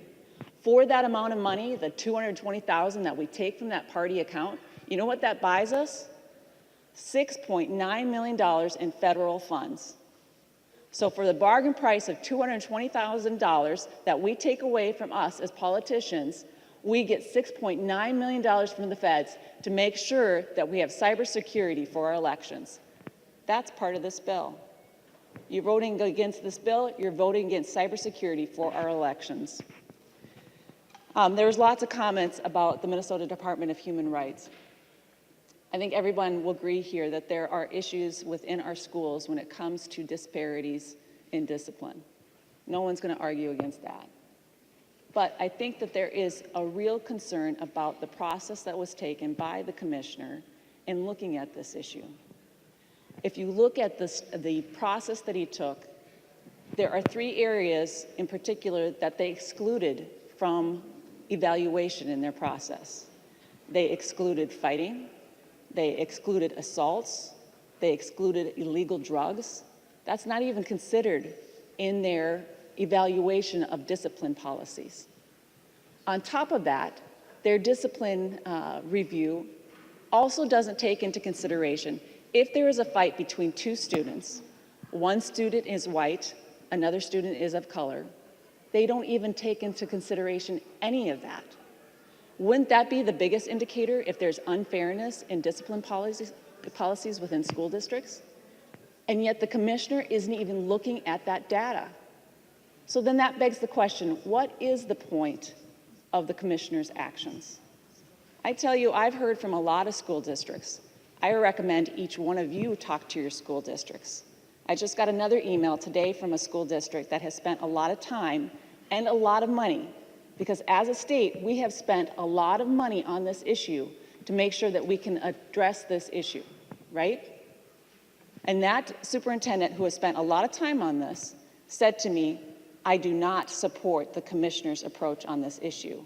This is not the way to solve this problem. The other concern that I have is, now that we've had 10 school districts that have come out on this issue and that have had agreements made, in the agreement that the commissioner is demanding of the school districts, he is saying that they cannot use a school resource officer to do anything that is related to fighting or unless the fighting results in injury. So essentially what he's saying, that the school resource officer cannot do their job. So if a school resource officer sees two students fighting, he cannot step in, or she cannot step in, until a student is injured. That's in the agreement that the commissioner is demanding of our school districts. And I think it was just this week, I can't remember, my days are getting fuzzy here, but I think it was just this week that this body took a vote, not once, but twice, to say that we value having school resource officers in our schools for the very reason of keeping students safe.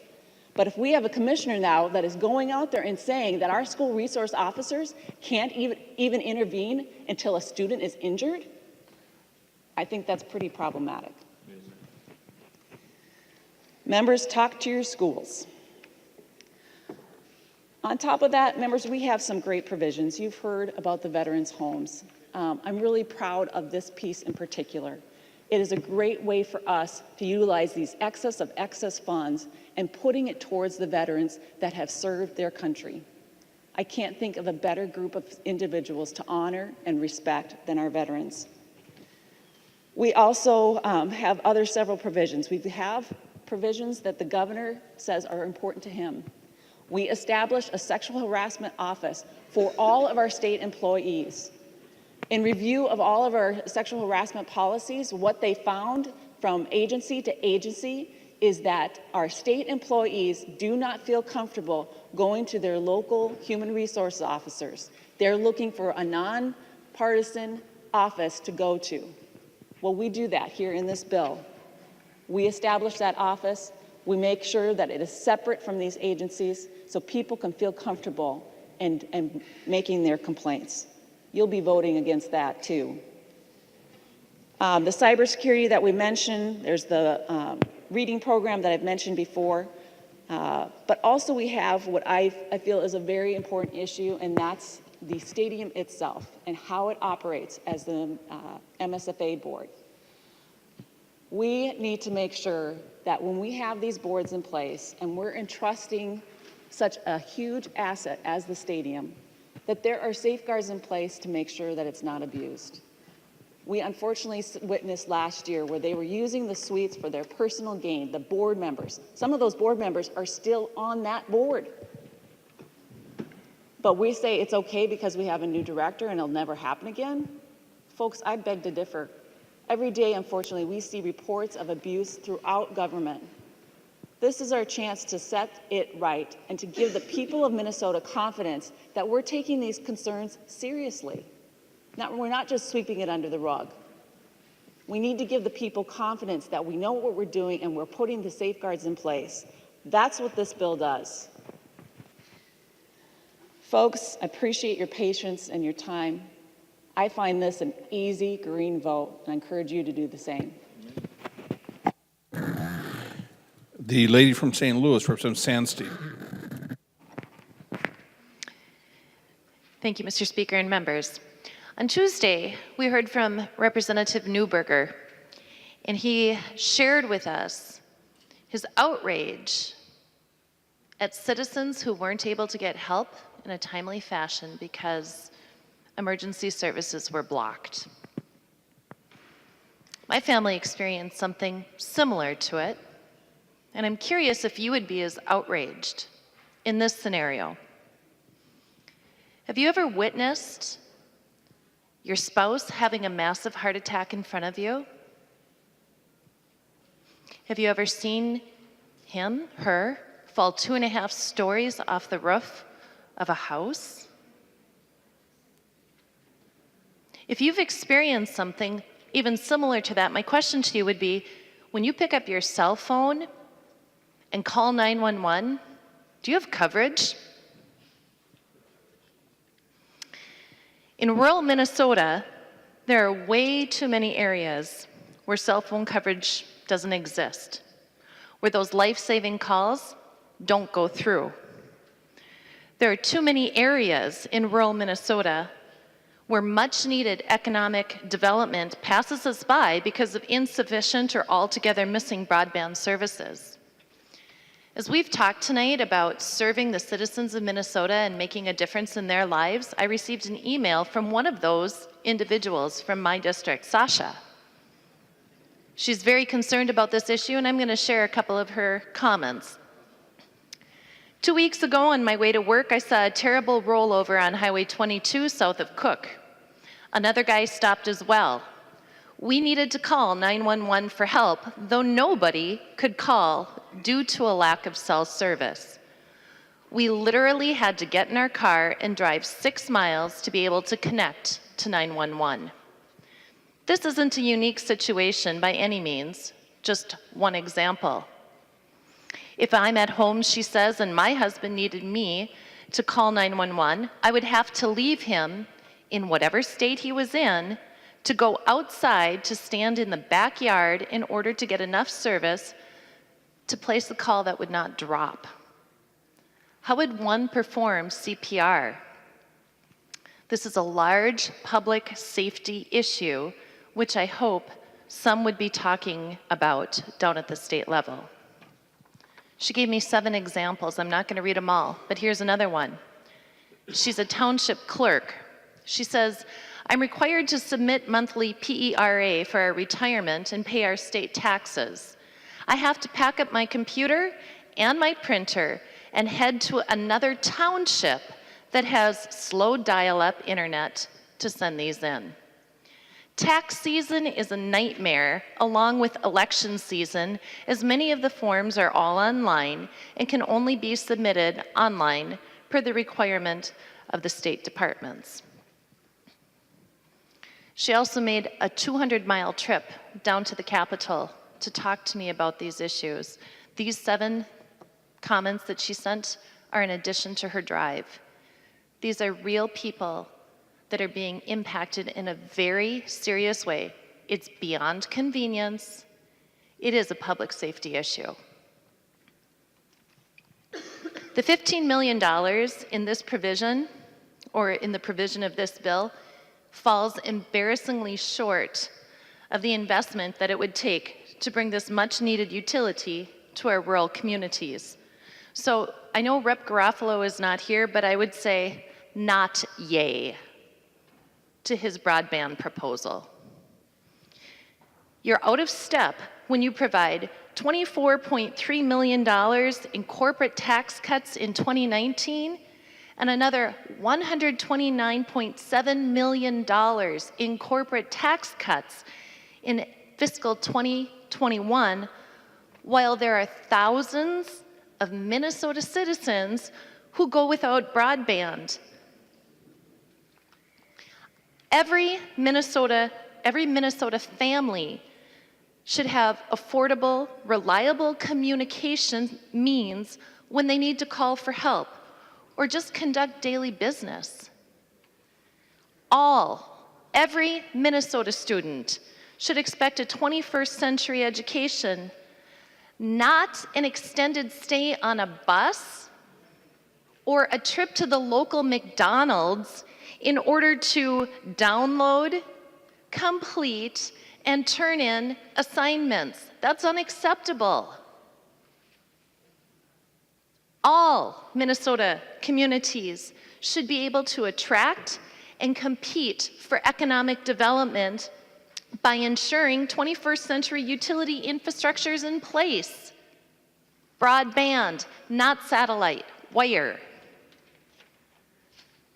So, in a spirit of unity, I am going to challenge you, my friends across the aisle, to use your privilege as the majority to go back and do better.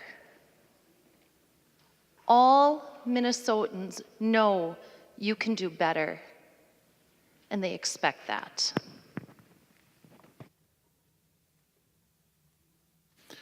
The lady from Hennepin, Representative Clark. Thank you, Mr. Speaker. As the housing lead on this, on the Jobs Committee, I want to talk about housing, or actually lack of housing investment in this huge omnibus bill. The issue of affordable housing is largely a story of missed opportunities, I would say. And that's really due to the low target that was provided for Chair Garofalo. And I would say that most, or actually all of the 15 million that he was given in this low target from the Republican majority was to be spent on the border-to-border broadband. So as we just heard, that was not sufficient either, but that required deep cuts in other parts of our program. So I do want to start by thanking Representative Garofalo for having a well-run committee. I thought he was fair, and I was very impressed with his ability to be very patient and provide a lot of opportunities for public testimony. That said, I want to focus on three positives in the bill. I did especially appreciate Chairman Garofalo's commitment to fund for the first time in our Minnesota legislature the pilot project that will begin to help prevent the permanent brain damage of childhood lead poisoning in our residential housing. And he did that, and we did that by passing legislation, $380,000, that will help be a pilot project to help both landlords and homeowners and tenants to have the lead assessments, the cost of lead assessments done in their residential properties. And they'll be able to look at the paint, the soil, and the water, those three things in their homes. And again, this is a step forward. We have, as we talked about the other day, between 700 and 800 Minnesotans, mostly toddlers, who are lead poisoned every year right here in Minnesota. And I want to say that, give some credit, we worked with the Minnesota Multi-Housing Association, made some modifications that they requested, and they do support this grant program that's in this bill. And they asked us to do a targeted project to focus on low-income communities, and that's just what we did, and I thank Representative Garofalo for that. A second positive thing was the funding for Homework Starts at Home.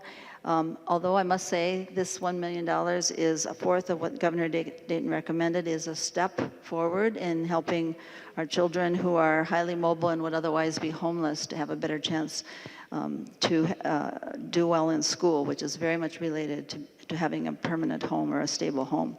A third positive is $500,000 in funding for manufactured home park redevelopment program, and an increase in the cap of our manufactured home relocation trust fund from $1 million to $3 million. So that was discussed earlier, and I just want to say these two provisions will help make clear, I think, to Minnesotans what an important housing resource manufactured housing is and can improve and thrive in Minnesota, hopefully. But there are some negatives in the bill that I'd like to focus on now. The first one is the Haven legislation, which eliminates the current set-aside, 31% set-aside, in federal tax-exempt bond proceeds that come to our state to assist first-time home buyers. And instead, it uses that money to build affordable rental housing. This is the kind of issue that shouldn't be an either-or the way it is. We need to be able to fund both affordable rental and more home ownership options. And I want to say that losing 600 potential first-time home buyers is really a problem here. Minnesota, 4 or 5 years ago, we had the worst racial disparities in home ownership in the whole country. And we've been making some progress, so this feels like a step backward in that regard. We are now not the worst, we're 5th from the worst, so we're making some progress. we should keep making progress. We have a long ways to go. Another part of that concern is the automatic allocation of the federal low-income tax credits. And as I understand that, this could put us out of compliance with federal requirements for allocating those credits. So we might actually be losing money because of this position in the bill. The second negative thing that I want to mention is the repeal of an existing exception to the prohibition on rent control for local units of government, who right now do have an option to have a vote in a general election to adopt a rent control ordinance. This is a clear attack on local control. My city wrote a letter opposing it, even though that's not what they're trying to do right now. This is a step back from local control. I do want to mention that I had a bill on rent stabilization, not rent control, but rent stabilization that I introduced in February, and I was not given a hearing on that bill. And affordable rental housing is probably the #1 crisis in a lot of our districts right now. So this is too bad that we didn't do that, and I hope that maybe there will be an opportunity for that in the future. And then finally, I want to say that one of the problems here is that there's no really overall increase in funding to the Minnesota Housing Finance Agency. It is the missed opportunity I was referring to earlier to expand and support those programs that really are working. Right now, we have about $100 million that we appropriate to the Minnesota Housing Finance Agency, and I just want to point out that's not even 1% of our general fund budget. It's not even 0.5% of our general fund budget. It's 0.3% of our overall general fund budget. So we're just not investing in housing the way that we need to. As the DFL lead on housing, I would like to make a recommendation for the future for both DFL and Republican caucuses here, and that is that we really need to have a full and separate housing committee. We used to have one years ago, for numerous years actually. And one of the reasons, of course, is that housing is often the #1 expense of most families' budget. But we don't have a committee, a housing committee anymore. And I think that's why some of these problems get worse and worse here. But there have been some good examples of ways we could go forward, and I just want to express an appreciation to Representative Fabian for a bill he had called WHOM, that it would have helped us, and maybe still can if it passes later, would raise an additional $10 to $12 million in funding that would be dedicated to workforce housing. So maybe next year, I won't be here, but I'm hoping that some of you will take it forward and that you will really look at this issue of making housing much more of a focus for our state legislature. Right now, what we need in housing is not in this bill. It's not really in any bill. Thank you. The lady from Hennepin, Representative Wagenius. Thank you, Mr. Speaker. There's one good thing in the energy part of this bill. Representative Garofalo allocates $40 million from the Renewable Development Account to the Prairie Island community for a net zero project. And that's so the community can develop and implement renewable energy projects that will result in net zero carbon emissions. Since there was no bill in the committee, I can't give it the praise it deserves, but I will say good job. That's the good. One of the two big bad things in this energy part of the bill is a new cap on the amount that Xcel pays each year into the Renewable Development Account. This account was created as part of the agreement in the mid-90s as a bargain between the state and Xcel that allowed Xcel to store nuclear waste in Minnesota. Now Xcel wants to break that agreement. Xcel currently pays $500,000 a year for each cask at Prairie Island and $350,000 a year for each cask at Monticello. That's $32 million a year right now, and it will increase to $34 million in 2020. XL wants a cap of $20 million, no matter how many casks we have now in Minnesota, or how many we will increase in the future, and we will be increasing more under other provisions in this bill. If the cask had actually remained the same, there'd be a loss of $70 million over the next 5 years, but it's worse because XL will be storing more casks. So that's kind of a double whammy. A double win for XL, they keep more money, and a double loss for renewable energy.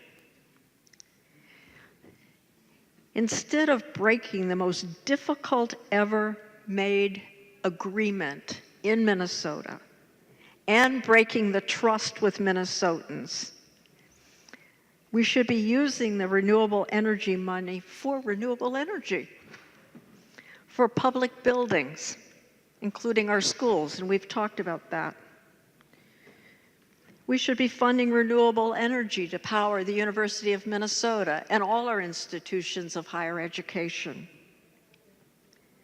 We have work to do, but we won't be able to do it with the provisions in this bill. I've already talked about the other major bad thing in this bill, and that's the proposal to allow XL to avoid the Public Utilities Commission next review of its integrated resource management plan that would actually compare the projected capital costs and operating costs of continuing to operate the nuclear plants, the 3 nuclear plants, with compatible or comparable alternatives. This review is actually scheduled for less than a year from now. So by avoiding a review of any proposal to continue to upgrade and operate, ratepayers will not know if there's a less expensive alternative to the upgrading and operating of nuclear plants. The other thing that XL is asking for in this bill, and you can see everything in this bill is for XL, is a predetermination of the likely costs of upgrades and operations of its nuclear facilities. If XL were to get that predetermination, and the way this bill is structured, when there are cost overruns, then shareholders are held harmless. A great deal for the shareholders, but a very bad deal for ratepayers who will be asked to pay. In this bill, XL and shareholders have a guaranteed win. Ratepayers lose with a double whammy. We can do better. Minnesotans expect better.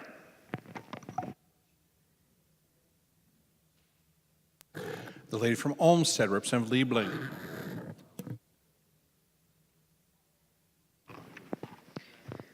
Thank you, Mr. Speaker and members. Well, I want to talk about something just a bit different, and I know the hour is quite late, and I'm going to try not to be too long. But members, I want to talk a little bit about us, those of us here in this body, here in this legislature.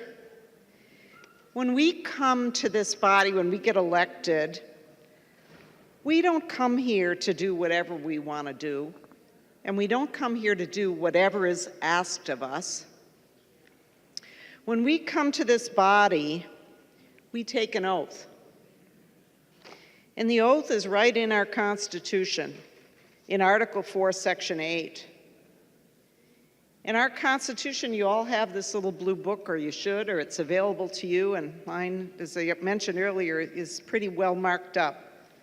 But it says in Section 8, each member and officer of the legislature, upon entering upon his duties, and I assume that means her duties too, hope it does, shall take an oath or affirmation to support the Constitution of the United States, the Constitution of this state, and to discharge faithfully the duties of his or her office to the best of his or her judgment and ability. So what does this mean? The reason I'm standing to talk about this is that over the last day or so, I've heard members at least a couple of times on both sides make a comment to the effect that the courts interpret the Constitution and not us. That's not true. That's not true. Each of you took an oath. And if you don't have the obligation to interpret what the Constitution means, then your oath is meaningless. In order for your oath to have meaning, you have to make a decision about whether you are doing is consistent with the Constitution. Now, is it true that the courts interpret the law? Of course. We make the law, the court interprets the law, but in order to make the law, you have to make a judgment about whether the law you are passing is consistent with the Constitution. Now, the courts may ultimately tell us we're wrong. They have the right to do that. If somebody brings a case, they can say we were wrong. But don't go passing laws that you know or suspect do not comport with the Constitution. You will be violating your oath. So why am I talking about this tonight? I think it's probably pretty obvious to everybody, because there's another important provision of Minnesota's Constitution, and that is the single subject rule, or what's commonly called the single subject rule, and that is Article 4, Section 17, laws to embrace only one subject. No law shall embrace more than one subject, which shall be expressed in its title. So what are we doing here tonight? All day we've been debating a bill. That's 4 bills. And that's charitable, because there are a lot of things contained within those 4 bills. And they've all been rolled together. Now, the courts have talked at different times about what the single subject bill, single subject rule means. We're not completely without guidance. But I suggest to you, first of all, that the courts really set the lowest level. They set a floor for us. They set a floor. We each have to interpret the Constitution and decide what it means to have Section 17 in our Constitution. We don't get to pick and choose. You don't get to say, oh, I like this provision, but not that one. They're all in here. We can put something in front of the citizens to see if they want to change it. But unless we want to do that, here it is, right in this document. So the courts have said the reason for this rule, and this has been pretty consistent for many years, going back to like 1891, probably even earlier, that the single subject rule is meant to prevent log rolling. It's meant to prevent a process by which a number of different disconnected subjects are united in one bill. It's supposed to prevent surprise and fraud upon the people and the legislature by failing to give notice of the nature of the proposed legislation and the interests likely to be affected. Pretty clear, at least to me, and I think by what I've read and just doing a little bit of legal research here tonight on the House floor, that the bill that is before this body tonight violates the Minnesota Constitution. And this is not just, ancient something that, we can ignore it because it has no meaning anymore. This is about whether people know and understand what is being passed, and most importantly, whether the public has an opportunity to know what we're doing here and what we're passing here. And so, when I look at this bill, And somebody else brought this up earlier tonight. I started underlining some of the different subjects in the title. The title goes on for 1, 2, and then part of a third page. And before you even get to the listings of all the statutes in here, it's about a page of just the names of different things that are being included in this bill. We all know this is 4 omnibus bills rolled into one. The bills are both policy and finance. Those probably should have been separated too. But the number of things in this bill, it's pretty clear to me, violates the single subject rule. And so we've heard a lot of speeches tonight. We'll probably hear some more about the provisions in this bill, whether members agree with them, disagree with them. And there are a lot of reasons, I think, to vote no. I'm sure there are some reasons to vote yes as well. We've heard a few of those. But when you vote for this bill, you will be violating the Constitution of the state of Minnesota. I just want you to be very clear about that. You will be violating the Constitution. You will be violating your oath unless you think that this doesn't exist in our Constitution anymore. We will be a better body if members don't park their individual responsibility at the door. This happens on both sides. It's not only Republicans who happen to be in the majority now who are doing this. Democrats have done it too. We've all done it. But let's not pretend. There is a Constitution. We did take an oath to uphold it. Let's do our best to try to be a little bit loyal to that oath. Thank you. The gentleman from Sherburne, Chair Knoblach. Well, Mr. Speaker, members, I'll try to keep it short. I wasn't planning on speaking, but after Representative Liebling's speech on the Constitution and how she had just done a little bit of research on the single subject bill on the floor here and felt that you'd be violating your oath, I thought I better say something because I've done an awful lot of research on this, and I spent an awful lot of my own money to sue Governor Dayton in his official capacity and the state of Minnesota back in 2014 over something called the Senate Office Building. I wasn't here in 2014, but those of you who were will recall that there was a bill, the tax bill, a revenue-raising bill, that we also built a brand new government building in.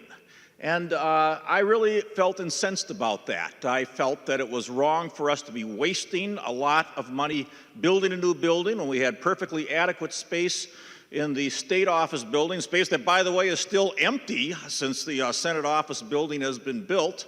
I felt it was a big waste of money, and I did feel it violated the single subject rule. And I look back, and you know, there were other cases going back over the years, Representative Liebling, where various appropriations had been paired together.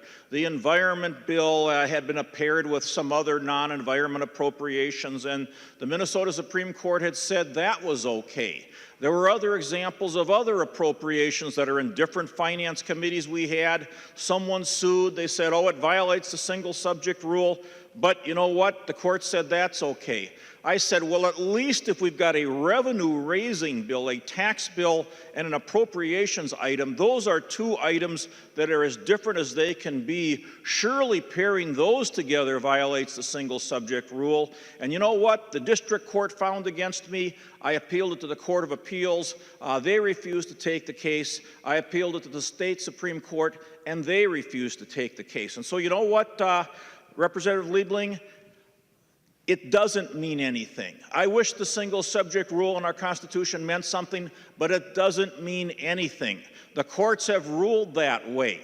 If I more than anyone else, wish it was different. I wish all the money and time I had spent wasn't in vain in fighting that case. Then I could stand up here and say with you, this is wrong. But no, the court said that single subject provision means nothing, Representative Liebling, and that's where we are. And, you know, we have done it this way a number of times. Both parties have done it. Perhaps in the past that didn't necessarily mean it was right when we didn't have these court decisions, but we have them now, and that's where we are. And so, members, I regret to say it, but I've spent a lot of time and money to prove that you can vote in good conscience tonight without feeling that you're violating the single subject rule. Thank you, members. The lady from Hennepin, Leader Hortman. Thank you, Mr. Speaker and members. First, I want to say that we're missing our state government finance lead, and Representative Sheldon Johnson's not skipping school. He's working hard on getting well, and we wish him the very best at continued healing, and we'll be glad when he's back. But to the bill, this is a very frustrating bill. There are many provisions in this bill that, if they stood on their own, would fly off the House floor with broad bipartisan support. They could go to the governor's desk, he could sign them, and they would become law and improve the lives of Minnesotans. But there are other provisions of this bill that are just partisan poison pills. The governor has already indicated that he intends to veto many of them. Seems to me that if Republicans really care about some of the pieces in this bill that they claim to care about, they will set those provisions free and let them go to the governor's desk on their own. The record really has to be set straight on what this bill does or doesn't do for veterans.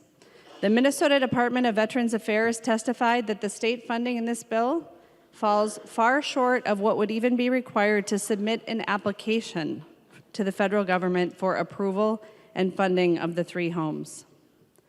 This bill exemplifies what's wrong with lawmaking in an ultra-partisan environment. Minnesotans are very puzzled by why we can't just agree on the places where we agree and get those things done. At least on those things, we should pass them off the House floor with broad bipartisan support and send them to the governor's desk. For now, instead, Republicans have chosen to hold the good policy in this bill hostage to the bad policy in this bill. That approach does a disservice to Minnesotans, and I hope it is a short-lived Republican approach.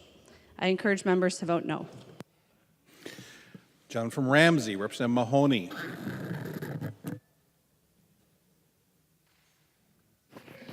Well, my blood pressure is in pretty good shape. I've got a cornucopia of bad stuff in this bill. But first off, I want to do something different. I want to do something just a little different. Representative Garofalo, I hated serving on your committee. It was too structured, not enough banter, and we couldn't really get any answers. Just so you know how I feel about your committee. It's the Energy Committee, by the way. But that's, I don't know why I'm last as a Jobs Committee, because it's really the Energy Committee. I'll be quick. The governor has pretty clearly indicated that he's done with these bills. He does not believe that they are structured correctly or they represent his values in any way, shape, or form. The satellite, I should say the broadband that was brought up earlier, please don't come back with the, oh, well, satellites will take care of it. When you hit you were 11 at one point. When your grandchildren are 11, satellites will be about the same as fiber. Haven, excellent bill. Excellent bill. Let's see, we load college students with debt. Can't help them this year, by the way. And then we take away, once we've sent them out with all this debt, oh, by the way, now we want you to buy a house, start creating wealth, and raise families. And we take away first-time home buyer's office. And I know there's some clarification, it's only 2 years. But you and I served under Representative Swigum, and his famous line was, oh, it's the camel's nose underneath the tent. So if we pass this, I seriously doubt we'll have 600 homes in 600 first-time home buyer money in 2 years. Cuts to the job program. You've heard my spiel. We are one of the cheapest, tightest states on trying to help people grow jobs, and now we're cutting that. But yet we got money for it's really kind of a little thorn underneath my skin. Building trades, each and every one of the 13 or 16 signatory members spends at least $1 million recruiting and screening, not training, screening and recruiting new members. Because fortunately, we're all getting older. We're getting smarter as the way we work. But yet we can put $400,000 out there for the non-union who, by the way, that $1 million comes out of my pocket and all the other members of my local union's pocket. When I asked the merit shops, are you going to match this? There was kind of a deafening silence. So the non-union is who claims that they don't need government help is looking for government money. I like that one. That's pretty good. But it is a thorn. You've got the tip penalty in here. You've got, I already talked about that one. Let's see. You know, actually, we should be looking for, you know, the jobs of the future, the 5 and 10 and 20 years out, and how we should be training, how we should be setting our economy. We didn't do that this year. But would the chair of the committee yield for one question? I promise there will only be one. He will yield. The gentleman from Ramsey. Representative Garofalo, can you tell me what MESERB is and what it got $300,000 to do for? Because I didn't hear that in committee at all, and I don't even think it falls underneath our committee's assignment. Gentleman from Dakota, Chair Garofalo. Mr. Speaker, Representative Mahoney, that's Messer. What it is the provision. We actually had 3 days of hearings on it. The Omnibus bill had 3 days of hearings at the end of our committee process. And what it does is it provides an administrative overview that allows local units of government to get from under some of the technical misunderstandings, technical malfunctions, and errors that Minnesota's the MNPCA is doing in their treatment facility, in the conditions and rules they're putting on our wastewater treatment facilities. This in other areas is providing an example to saving local ratepayers and local taxpayers millions of dollars, and it's one that I think should be expanded on. Gentleman from Ramsey, Representative Mahoney. Well, I'm not going to ask another question, but I will give an answer. There's 6 other committees that do very similar or the same kind of work, that do it on their own dime. We don't fund them at all. But for some reason, we picked out this particular one to give $300,000 so they can slow down the process, add another layer of bureaucracy. I think I heard somebody in some way, form, or shape on a campaign lit said that they were against bureaucracy and slowing down the permitting process. You know, there's lots of other things in this bill that, you know, are poison pills. One of the things that's disappointed me this year, and I've asked and asked a couple of times, what are the tariffs that the President of the United States putting on going to cost the state of Minnesota? The ag world is 20% of the economy of the state of Minnesota. And we're the Jobs and Economic Development Committee. And we didn't have one hearing on that. We didn't have it in the Ag Committee.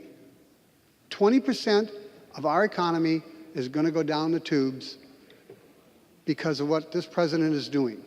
And we didn't talk about it at all. It was like dead silence. It was like somebody passed gas in church.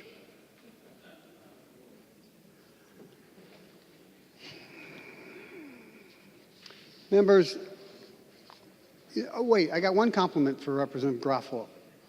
The first time I was on a committee with him as chair, and he put together a bill, and the governor sent out, or the commissioners sent out their letters of like, oh, this is really bad. It was like 50 or 60 pages. One of them was 23 pages long. I got to compliment you. You are down to just 12 pages of, are you kidding me? Kind of stuff from the commissioners. And they're much more tactful than I am. Members, this bill is going to go the way of all of Representative Garofalo's bills go. once they get to the governor's desk. So I won't take up any more time. It's late. We need to get home.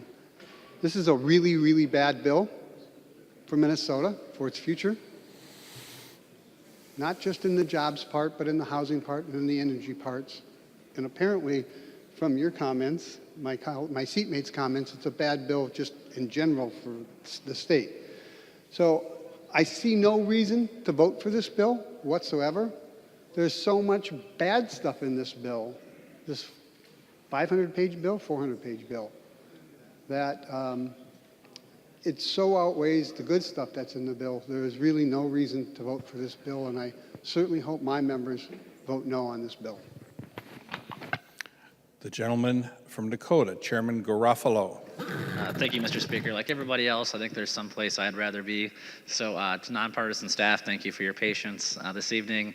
To the DFL members, thank you for a spirited debate. To the Republican members, thank you for your trust and confidence in my leadership. And to all members, please vote green on this bill. Thank you. Discussion? The clerk will take the roll on the bill as amended.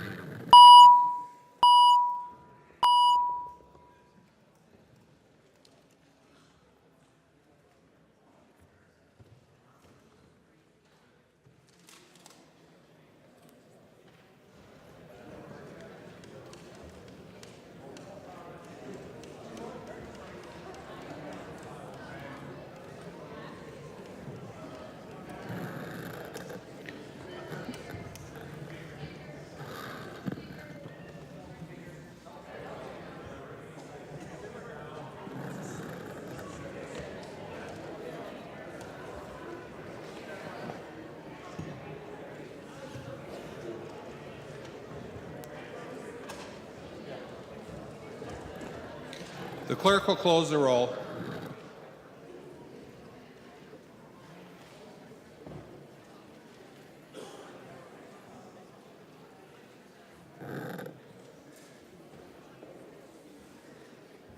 There being 77 ayes and 49 nays, the bill is passed as amended and its title agreed to.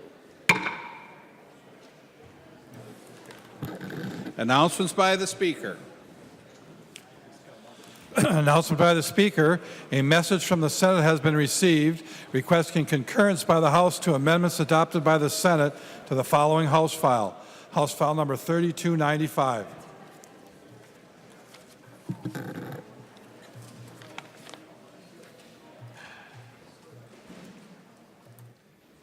Motions and resolutions. There are copies of the non-controversial motions at the House desk and online. If there is no objection, we will take action on these motions first.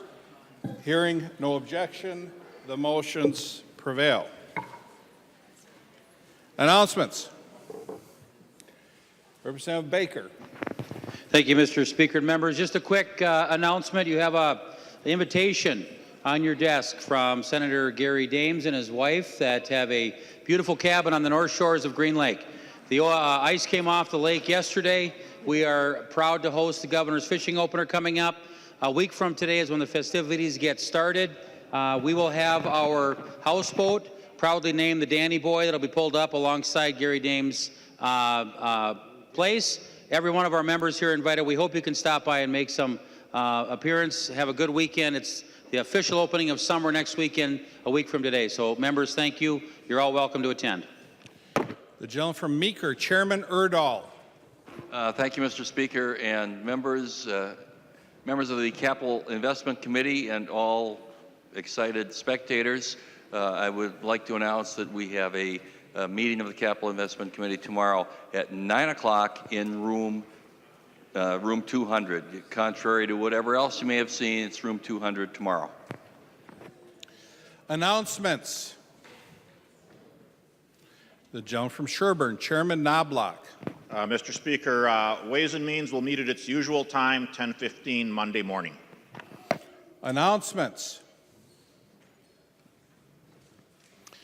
The lady from Hennepin, Majority Leader Pepin. Thank you, Mr. Speaker. I move that when the House adjourns today, it adjourns until 12 noon, Monday, May 7th, 2018. Representative Pepin moves that when the House adjourns today, it adjourns until 12 noon, Monday, May 7th, 20 and 18. Representative Pepin. I move Excuse me. All those in favor say aye. Those opposed say no. The motion prevails. Majority Leader Pepin. I move that the House do now adjourn. Representative Pepin moves that the House do now adjourn. All those in favor say aye. Opposed say no. The motion prevails and the House stands adjourned until noon, Monday, May 7th, 20 and 18.